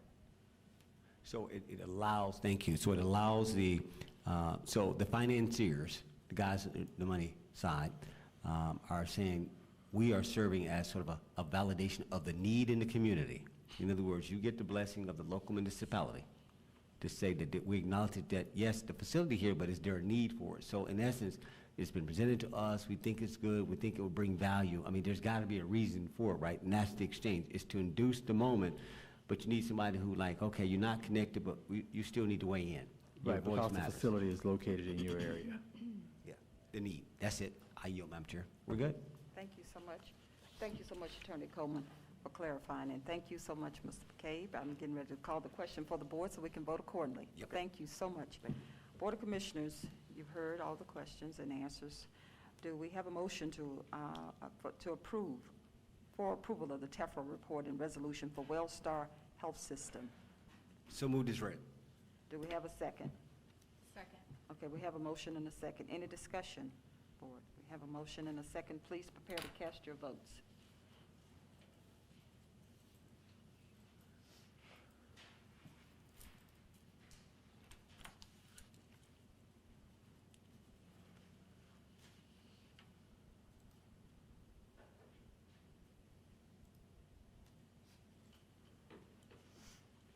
We have a 5-0 unanimous vote, and the motion carries. Board of Commissioners, we're going to move into tab number 10, authorization to adopt a resolution approving a redistricting plan for the Douglas County Board of Commissioners. And this resolution, Tiffany Stewart Standing, we present again. Yes. Thank you, Chairman Jones, Board of Commissioners. So thank you once again for approving the map, the draft map. And so the next step in the process is for the Board of Commissioners to actually pass a resolution approving the map, but also requesting that our local legislative delegation introduce local legislation at the 2020 regular session at the General Assembly. And so if needed, I can read the resolution. Would you like Please. that? Okay, thank you. Thank So you. the resolution states, resolution of the Board of Commissioners of Douglas County, Georgia, approving a redistricting plan for the Douglas County Board of Commissioners, requesting that its local legislative delegation have such redistricting plan introduced as local legislation at the 2022 regular session of the Georgia General Assembly, providing for an effective date and other purposes. Whereas the 2020 decennial census has been completed and the results thereof have been submitted to the Board of Commissioners of Douglas County, Georgia. Whereas such 2020 census reflects that the population of Douglas County increased from 132,403 to 144,237. Whereas the county commission districts for elected members of the Douglas County Board of Commissioners must be drawn in order to comply with federal and state guidelines, including the principle of one person, one vote. And whereas Douglas County requested and obtained assistance preparing such redistricting plan from the Legislative and Congressional Reapportionment Office of the Georgia General Assembly. And whereas the Board of Commissioners has considered public input on redistricting plans and displayed the proposed plan at various public locations around Douglas County prior to the adoption of this resolution. And whereas the Board of Commissioners desires to submit a proposed redistricting plan to its local legislative delegation to the Georgia General Assembly so that such redistricting plan can be approved by the General Assembly at its 2022 regular session and then signed by the governor. And whereas after considering public input, the principle of one person, one vote, and other relevant matters, the Douglas County Board of Commissioners has determined the most appropriate redistricting plan for the Douglas County Board of Commissioners and the citizens of Douglas County. Now therefore be it resolved by the Board of Commissioners acting in its capacity as the governing authority of Douglas County as follows. The Board of Commissioners hereby approves the redistricting plan attached as Exhibit A. The Board of Commissioners hereby requests that its local legislative delegation to the Georgia General Assembly draft and introduce during the 2020 regular session of the Georgia General Assembly such redistricting plan for passage by the Georgia General Assembly and signing by the governor. The resolution shall take effect immediately upon adoption. So adopted this day of January 2021. Thank you so much, Assistant County Administrator, for reading the resolution. Board of Commissioners, you have heard the resolution that's been brought before us, authorization to adopt a resolution approving the 2022 Douglas County State and Federal, the redistricting plan for the Douglas County Board of Commissioners. Do we have a motion to approve? So moved. Second. We have a motion and a second. Any discussion, Board? If there's no discussion, please prepare to cast your votes.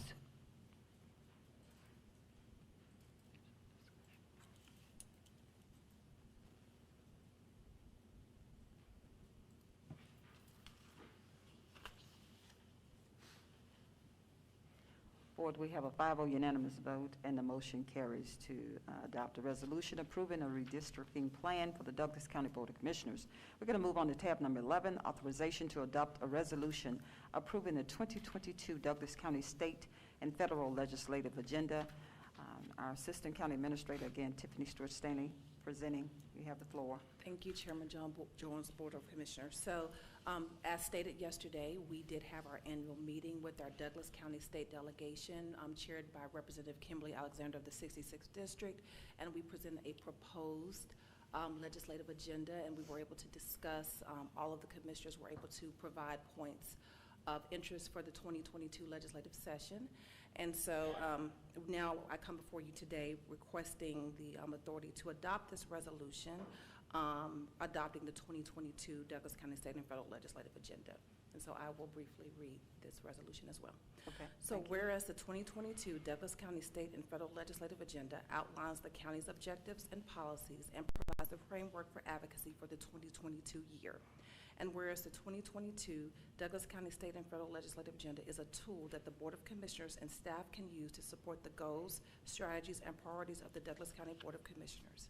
And whereas it is important for Douglas County to have an ongoing and timely process to bring new information about legislation or policy to the Board of Commissioners' attention. And whereas by establishing board-adopted legislative goals and policies, the county can advocate in Atlanta and Washington, D.C., and effectively respond to legislative proposals that could significantly impact county programs and/or finances. And whereas development of a legislative agenda provides the opportunity to identify issues and priorities that may be addressed through legislative advocacy. And whereas the adoption of a legislative agenda enables the Board of Commissioners and staff to react quickly to most legislative issues as they rise, and a document can be provided to state and federal representatives so they are made aware of the issues important at Douglas County. And whereas by adopting this legislative agenda, the Board of Commissioners states its clear intent that the county's legislative efforts are directed towards these measures of specific interest and benefit to Douglas County contained in the legislative agenda. Now therefore be it resolved by the Douglas County Board of Commissioners that the governing body hereby approves and adopts the 2020 Douglas County State and Federal Legislative Agenda. This resolution shall be in full force and effect from and after its adoption. Thank you. Thank you so much, Assistant County Administrator Tiffany Stewart Stanley. Board of Commissioners, you've had an opportunity to hear the resolution in depth. Do we have a motion to authorize to adopt a resolution approving the 2022 Douglas County State and Federal Legislative Agenda? Do we have a motion? So moved. Do we have a second? Second. Okay, we have a motion and a second. Any discussion, board? If there is no discussion, please prepare to cast your votes.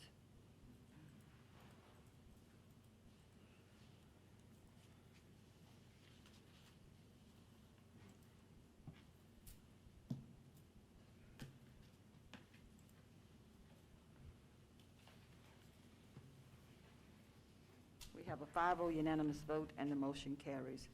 Board of Commissioners, we're moving into our last resolution for today, which is tab number 12, a resolution approving the form of an intergovernmental agreement relating to a proposed plan for the Fox Hall development to finance the development of a conference center, hotel facilities, villas, and related infrastructure with the proceeds of bonds issued by the Development Authority of Douglas County. The payment of principal of and interest on such bonds to be paid from certain hotel motel tax collections and tourism development refunds of the county, and from certain pilot payments paid by the developer subject to final legal review. We have Chris Pumphrey here with us this morning, our executive director of the Development Authority, to just brief the Board of Commissioners, along with Harrison Merrill Jr. is here with them as well. You have the floor, Executive Director. Good morning, Good Madam morning. Chair and Board of Commissioners. It's a pleasure to be here before you all this morning. We've had the pleasure of presenting this revision to this project to you over the past 2 work sessions, and are here for hopefully the adoption of the resolution that you just mentioned. That resolution is what we call a form resolution. It is basically a resolution approving an intergovernmental agreement. We have been working through a lot of details of that intergovernmental agreement over the last several weeks. However, the finalization of that really kind of happens as we work through the bond documents and what have you that will really kind of finalize that. So the resolution in and of itself really is approving the deal, the business terms of that transaction, which will be kind of finalized all through that intergovernmental agreement. And so we've been working very diligently with the team, the legal team, in pulling this together with the support of Harrison Jr. And their team with Piper Sandler and all of our council as well in pulling this together. The base premise of the program and the project is that there will be a Westin Hotel and Conference Center that will be developed along with 125 villas. Which comprise of 200 rooms.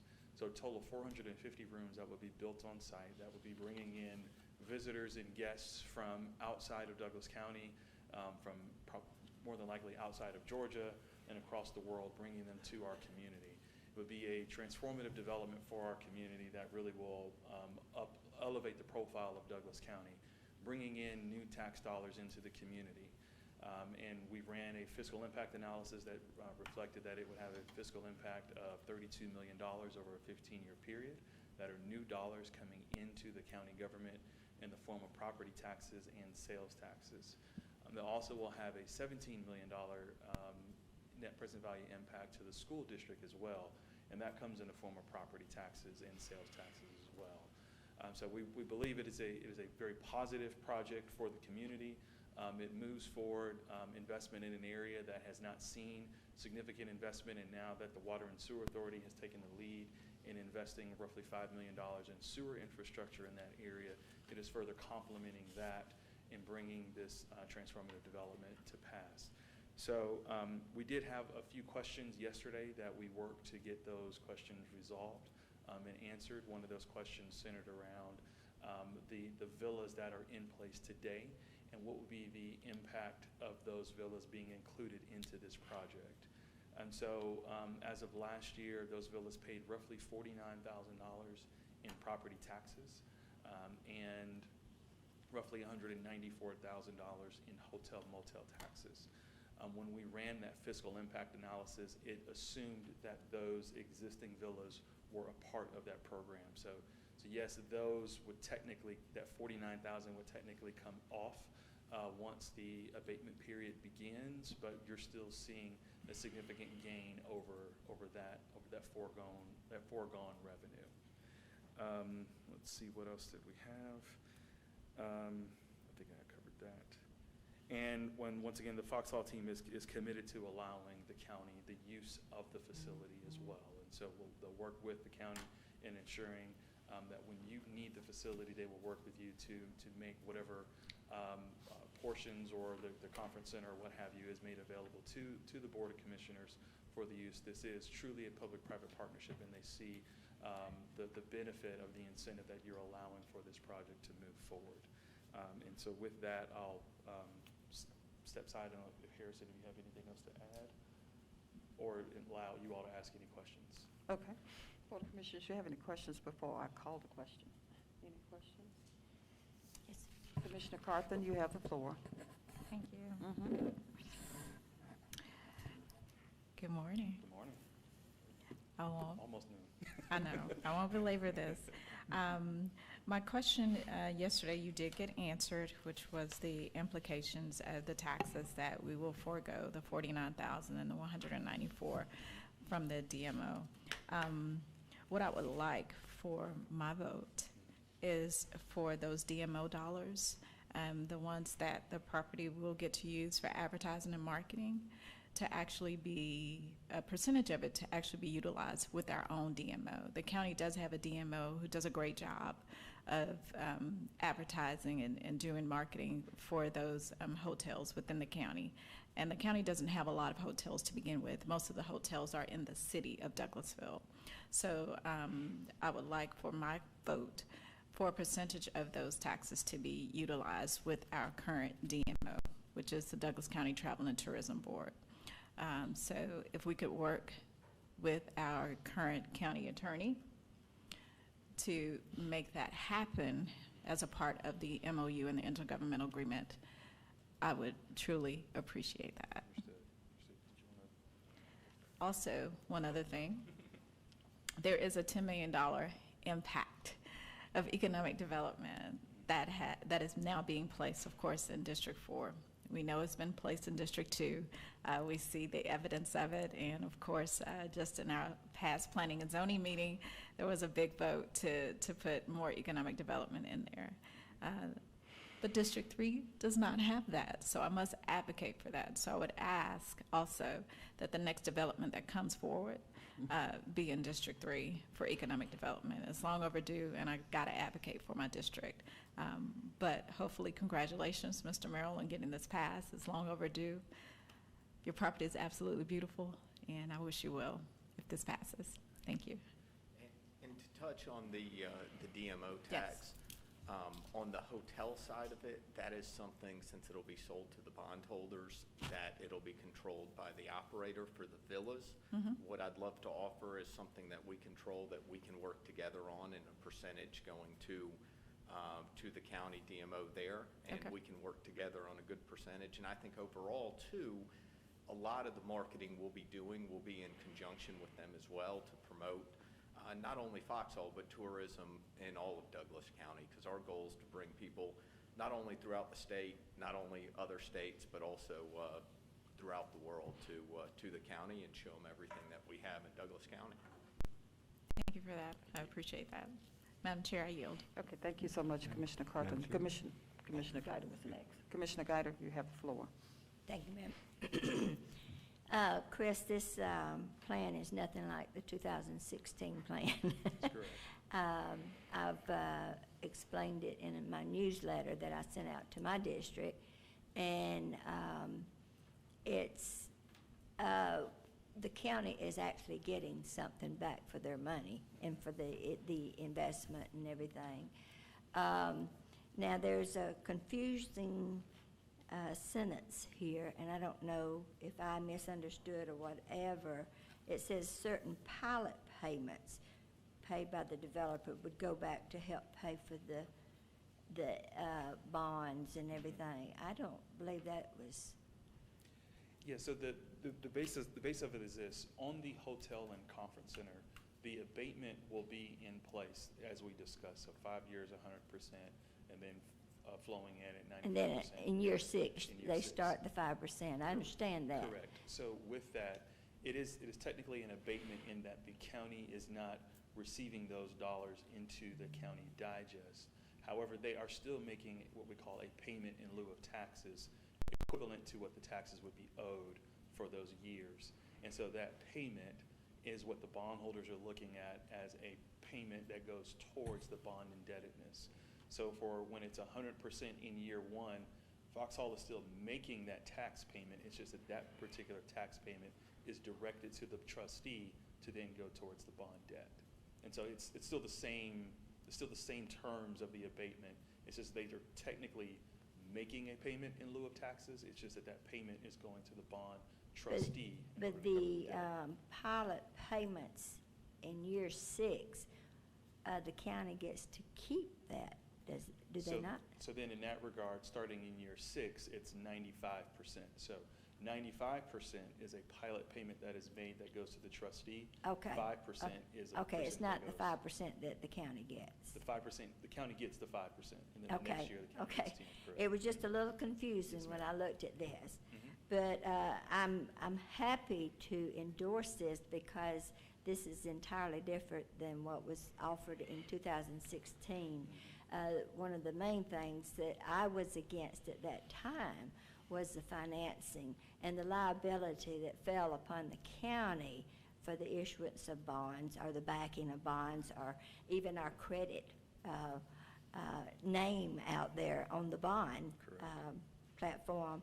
So, and then also, Foxhall was wanting us to maintain all the roads, take them over and maintain them and everything, and that was a big no for me. And so Mr. Merrill was able to work that out, and we are not going to be obligated at all for the roads. However, you will have to build roads that will be satisfactory to fire and EMS, and you understand that and everything. Okay. And also in the 2016, I don't think we got any of the sales tax. So we will be able to collect sales tax from anything that's sold out there, either at the hotel or at the conference center. So with vendors coming in there, that might amount, I guess that's where most of the $32 million, along with some of the property tax, and the $17 million to the schools. So this is entirely different. It is more, it mirrors existing abatements that we now offer other companies, and that's what I was striving for, because I don't like to show favoritism. And this means that Douglas County. Now, one other question I would like to ask: permitting. Does Douglas County get to keep the permits? Yes. Okay, so Yes. that's going to be a big plus too. So. Yeah, we actually, that was an assumption made in the fiscal impact analysis, that permit fees and all those things are being paid. That's part of that number as well. All right. Is there anything you would like to add, Chris? I may have interrupted you a minute ago. No, I think you covered everything there. Yeah, and plus the acres, it went from 111, acres or 95 acres 50. down to 50, which, great. So we will still be taxing you on the remainder of your property and everything. So I wish you much success. I was never against the hotel, I was against the financing, and I think I made that quite clear at the time. But I do wish you much success going forward. And with that, I yield back. Thank you. Okay, thank you so much, Commissioner Guider. Vice Chairman Robinson, you have the floor. All right. So, Plan A, Plan B, Plan C. Chris, you're not gonna get me, are you? No, we're good. You know, I appreciate the Merrill family, and this is broadly a broad statement that this is, when you believe in something, you got to stick at it. It's about perseverance, and your family has shown the epitome of it. I mean, that's why I always entertain it in Citizens for y'all still like, yeah, but that's how you do it. You just got to keep working at it. And I watched this pass from one generation to the next. And I get it, I watched you grow. I watched you like, you took the helm. And I think you got it right. And it really came down to structure. You know, I get it, it's always about structure.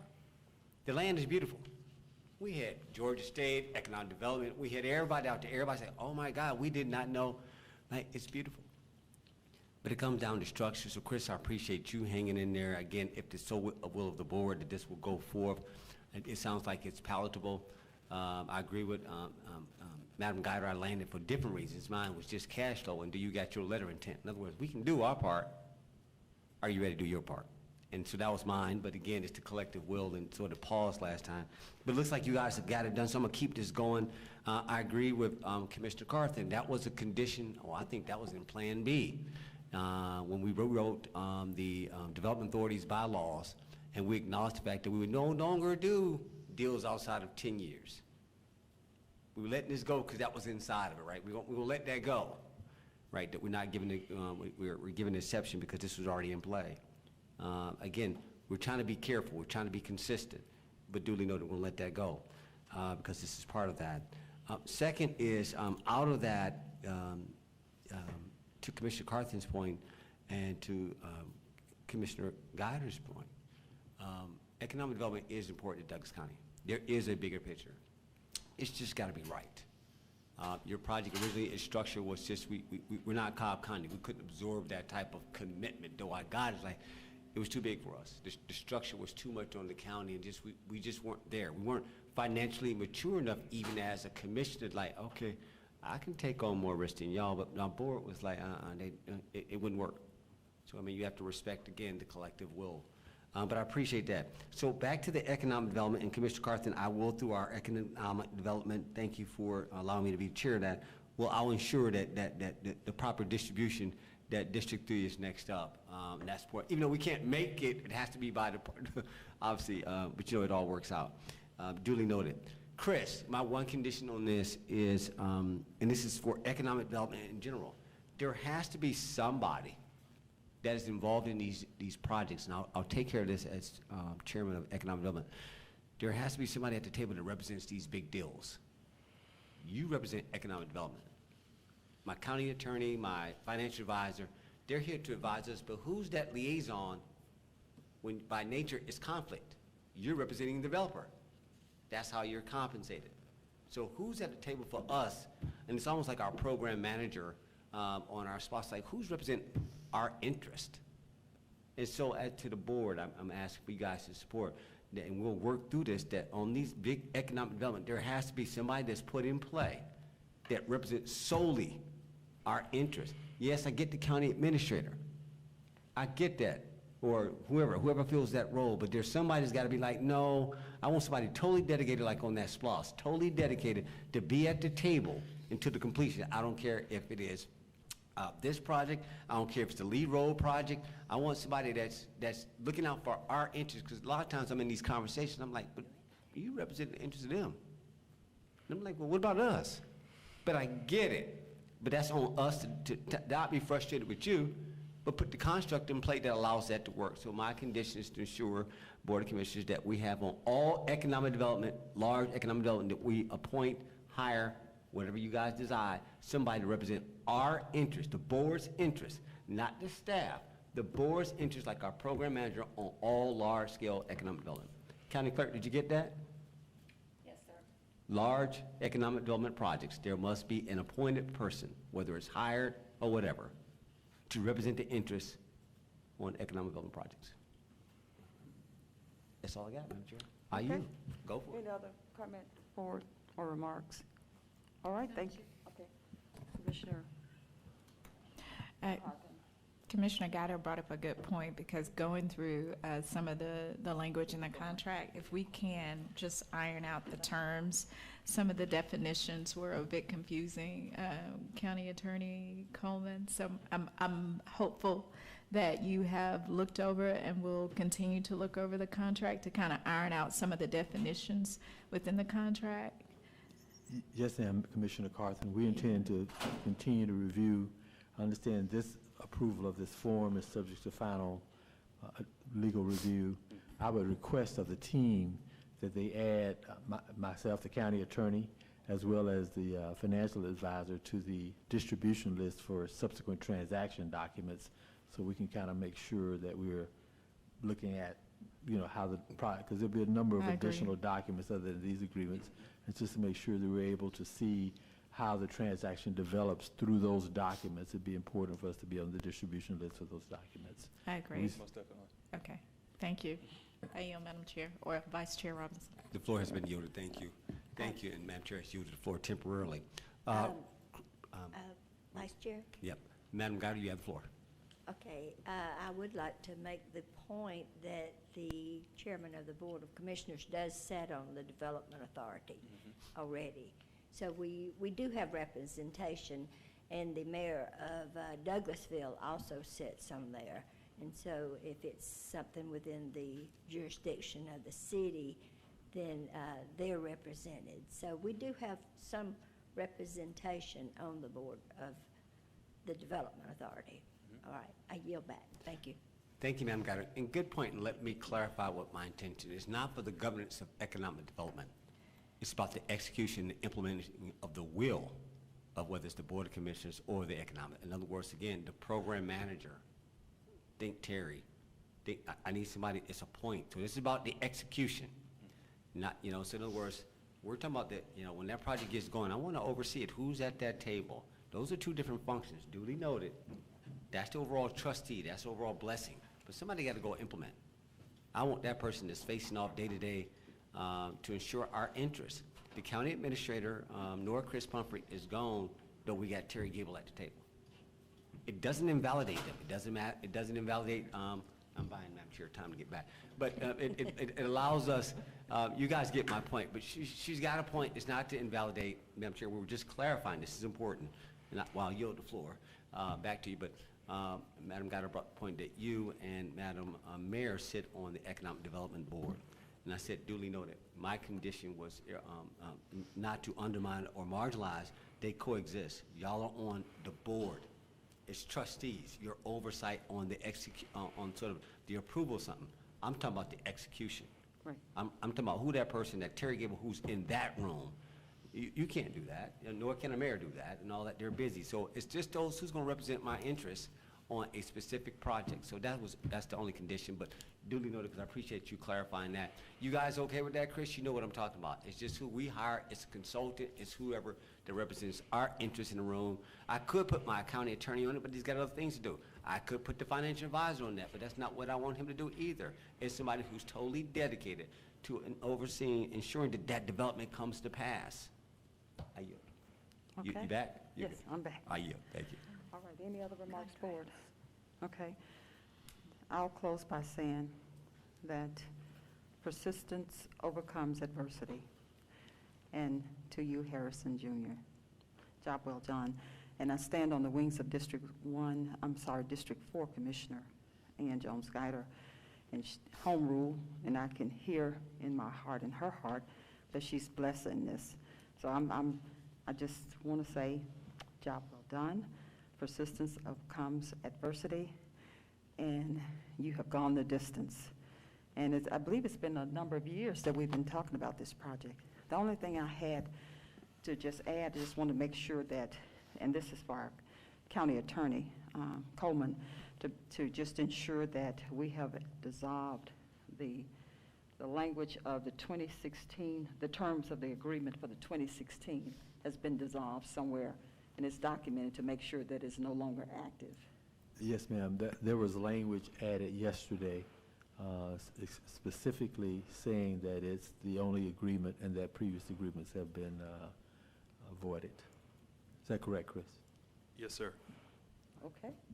All right. Well, again, persistence overcomes adversity. I'm saying that twice in case the newspaper want to grab it.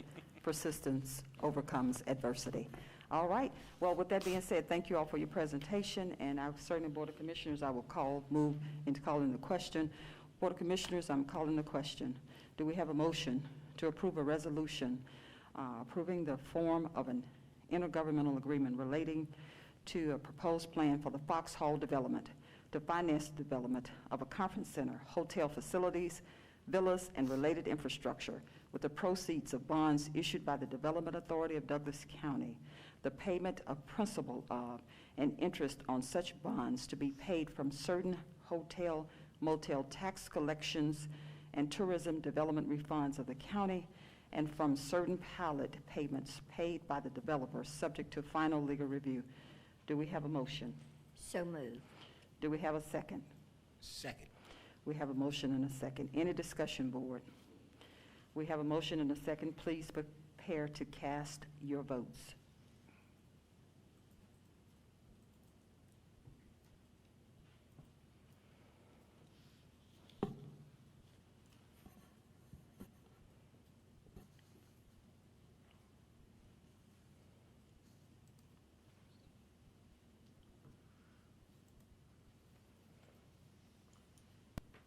We have a 5-0 unanimous vote, and the motion carries. Congratulations. Thank you.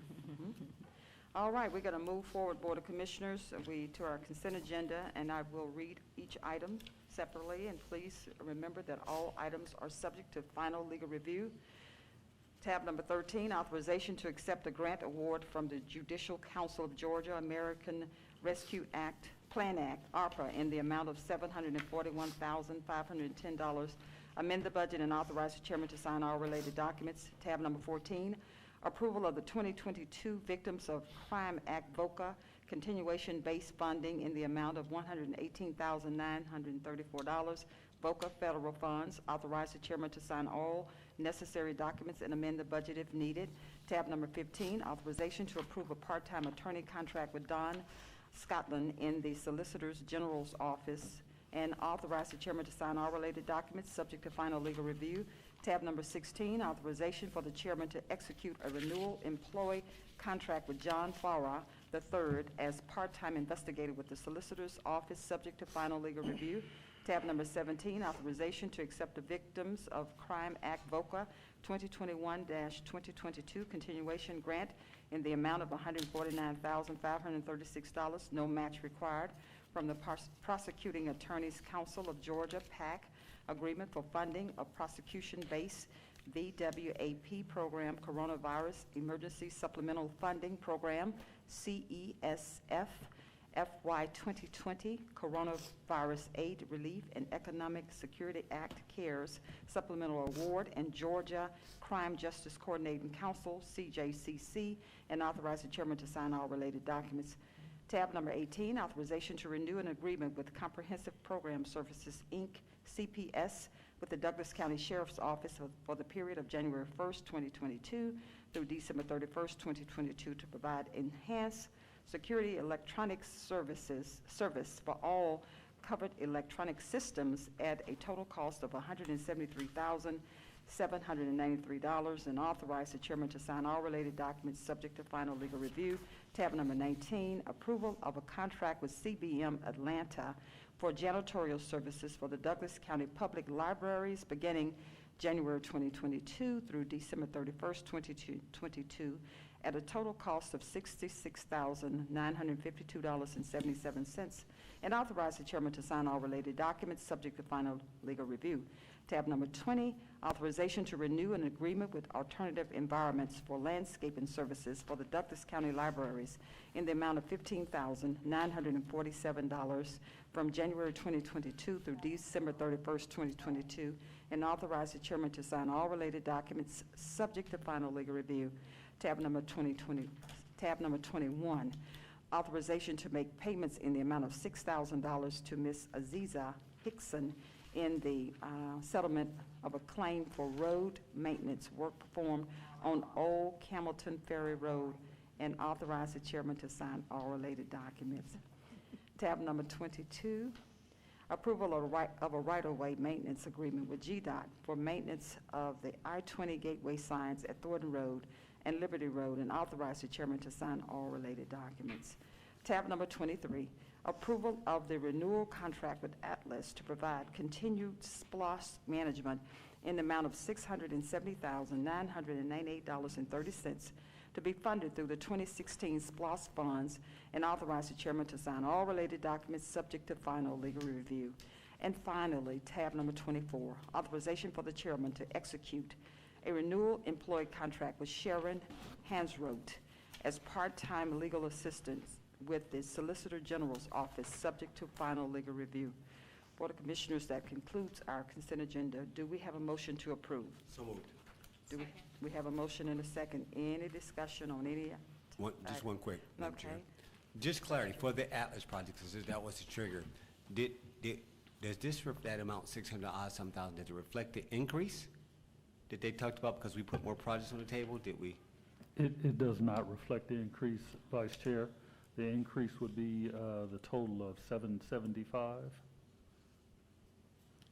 So the total amount over the 670 was 104,000. Okay. Why was that not included? Yeah. We did not say no. And we recognized that there was, we recognized, now this is in motion, so I got to move beyond that. But we didn't say no. And there's a lot of work, we acknowledge that there was a lot of work that was put forth. And there was an effort, and we're like, okay, that's we cause that. We treat vendors right, like, okay, you can't, no, we got to pay for this. And so it's simple overhead. This is too much. That was our whole point of the argument of funding administration. Everything else, like, no, that's like what we're doing for you. Right. All right, so this right here, it's a point, I'm sure we're in play, can't change it. We just have to bring this back around, and I can't even put a condition on this. But we're allowed to come back and do what we want to later. We can always revisit this later. So it's in motion. I respect the will of the board, I respect protocol. This one, we slipped on this one. And so, duly noted, Madam Chair, I'll just come back later. Keep you going, it's a consent.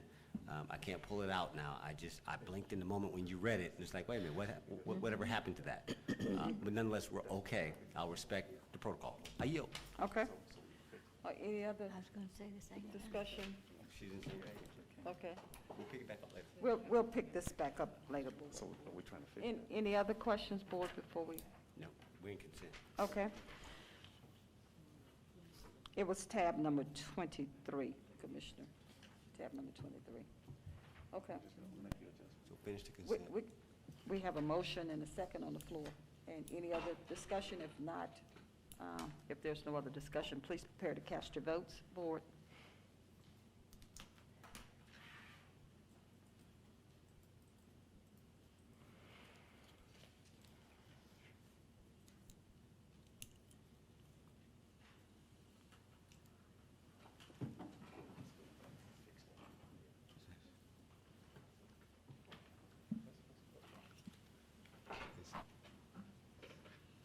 We have a 5-0 unanimous vote, and the Madam motion Chair? carries to approve the consent agenda.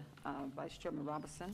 As a point of order, Madam Chair, I'd like the Board of Commissioners to have a reconsideration of that number at our next meeting to ensure that we can address it accordingly. So it's a reconsideration. What number? Tab number 23 at this time. Tab number 23, to be picked up at our next meeting to revisit the intent of the Board of Commissioners, since this was missed and this was called in consent agenda. So it's just a consensus. We're not voting. But do you guys agree by consensus to revisit this? Yes. Yes. Mm-hmm. We got 3 people. So Yeah. County Clerk, you will bring this back to us at our next meeting what the intent of what the bill, the board wants. Thank you. Okay. Thank you, Madam Chair. You've made a note, clerk, you have everything you need. All right.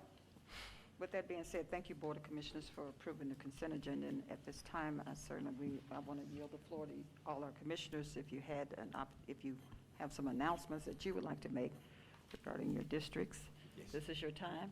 Vice Chairman Robinson, you have the floor. All right, real quick, Happy New Year to everybody. We're back. Obviously, we hit the ground running today. Very productive meeting. With that being said, January is typically, District 2 is, I like to come out first. And so on Thursday, January 27th, 2022, we're having my 5th annual Doing Business with Douglas. It was intended to be at the Douglas County Conference Center, but in light of where we are right now, we're probably going to go virtual. So I just wanted to make that slight change. More details to come, but again, this is doing business around Douglas. I think that's what we termed it this year versus with Douglas, through Douglas, in Douglas. And so this is around Douglas. So we're trying to promote, obviously, diversification out there in the community. We're also going to use this as a launch of the financial and entrepreneurship literacy program. So there was a deliverable that was due, and so look forward to that. Again, as we go through this reconstruction, as you go through those millennials who says, we're not going to do it, Generation X, baby boomers, the war babies way. This thing has shifted. All this cash is coming to this system. Like, basically they're saying, watching the U.S. attorney saying, look, okay, y'all better use that money right. Like, okay, you guys are out in other jurisdictions, PPP, EIDL, all that CARES money. Like, okay, we may not knock on your door today, but we'll knock on it tomorrow. We're going to be talking about literacy, doing things right. When you get out there, it's about the character of the moment. So we got something very great that's planned for you guys. We think that the modules that we'll lay out over the rest of this whole year, we got something releasing every month this year. So y'all talked about social media. Oh, we're about to turn it on. We've just been holding back creating content. And so it's not, again, our intent is to make sure we communicate effectively. So January 27th, 2022, I'll tell you specifically at our next meeting where it's going to actually be. But with that being said, Madam Chair, I yield the floor. Thank you. Any other announcements? Thank you so much, Vice Chairman. Any other announcements from our board regarding your districts? Okay, if there are no announcements, Director Martin, you have the floor.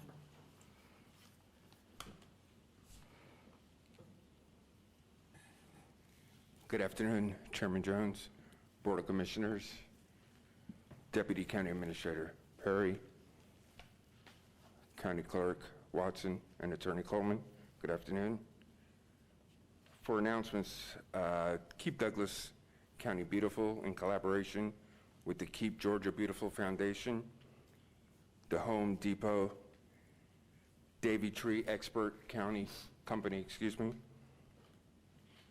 Georgia Forestry Commission, WXIA 11 Alive, Ferry Morse Company, and Burpee Seed Company will hold its annual Bring One for the Chipper event happening on Saturday, January 8th from 9 a.m. to 12 noon at the Home Depot in Lithia Springs, located at 1000 Thornton Road. Citizens are encouraged to bring their live Christmas trees for recycling. For more information, public can email Tabria Cobb at douglascountyga.gov. The probate office will open for 4 Saturdays in 2022 for Douglas County citizens. Those are scheduled for March 5th, June 4th, September 3rd, and December 3rd. Again, for Douglas County citizens. The probate office will open for weapons carry license, marriage license applications, and vital records requests. A reminder, this information can be found on the county's government website, celebratedouglascounty.com.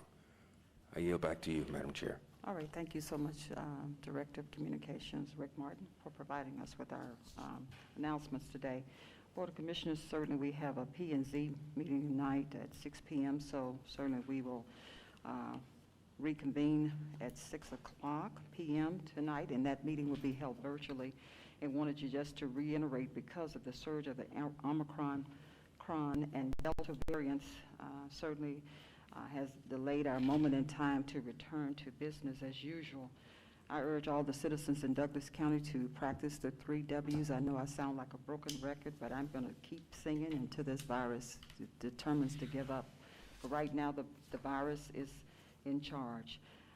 Please wash your hands repeatedly throughout the day, watch your social distancing, and please wear a mask. I urge all our citizens to consider the vaccine and also the boosters if you have not gone as far as taking your booster shots. Our next legislative meeting, Board of Commissioners will, because the variants are still rampant, we will not hold our meeting in person. Right now, certainly at your pleasure, I would like to meet virtually and until further notice. Certainly the pleasure of this board. If there is nothing else to come before this body, we will certainly recess until 6 p.m. for our joint planning and zoning and BLC meeting. And Board of Commissioners, I will see you virtually at 6 p.m. Thank you so much, and thank you for a great meeting today. Bye-bye.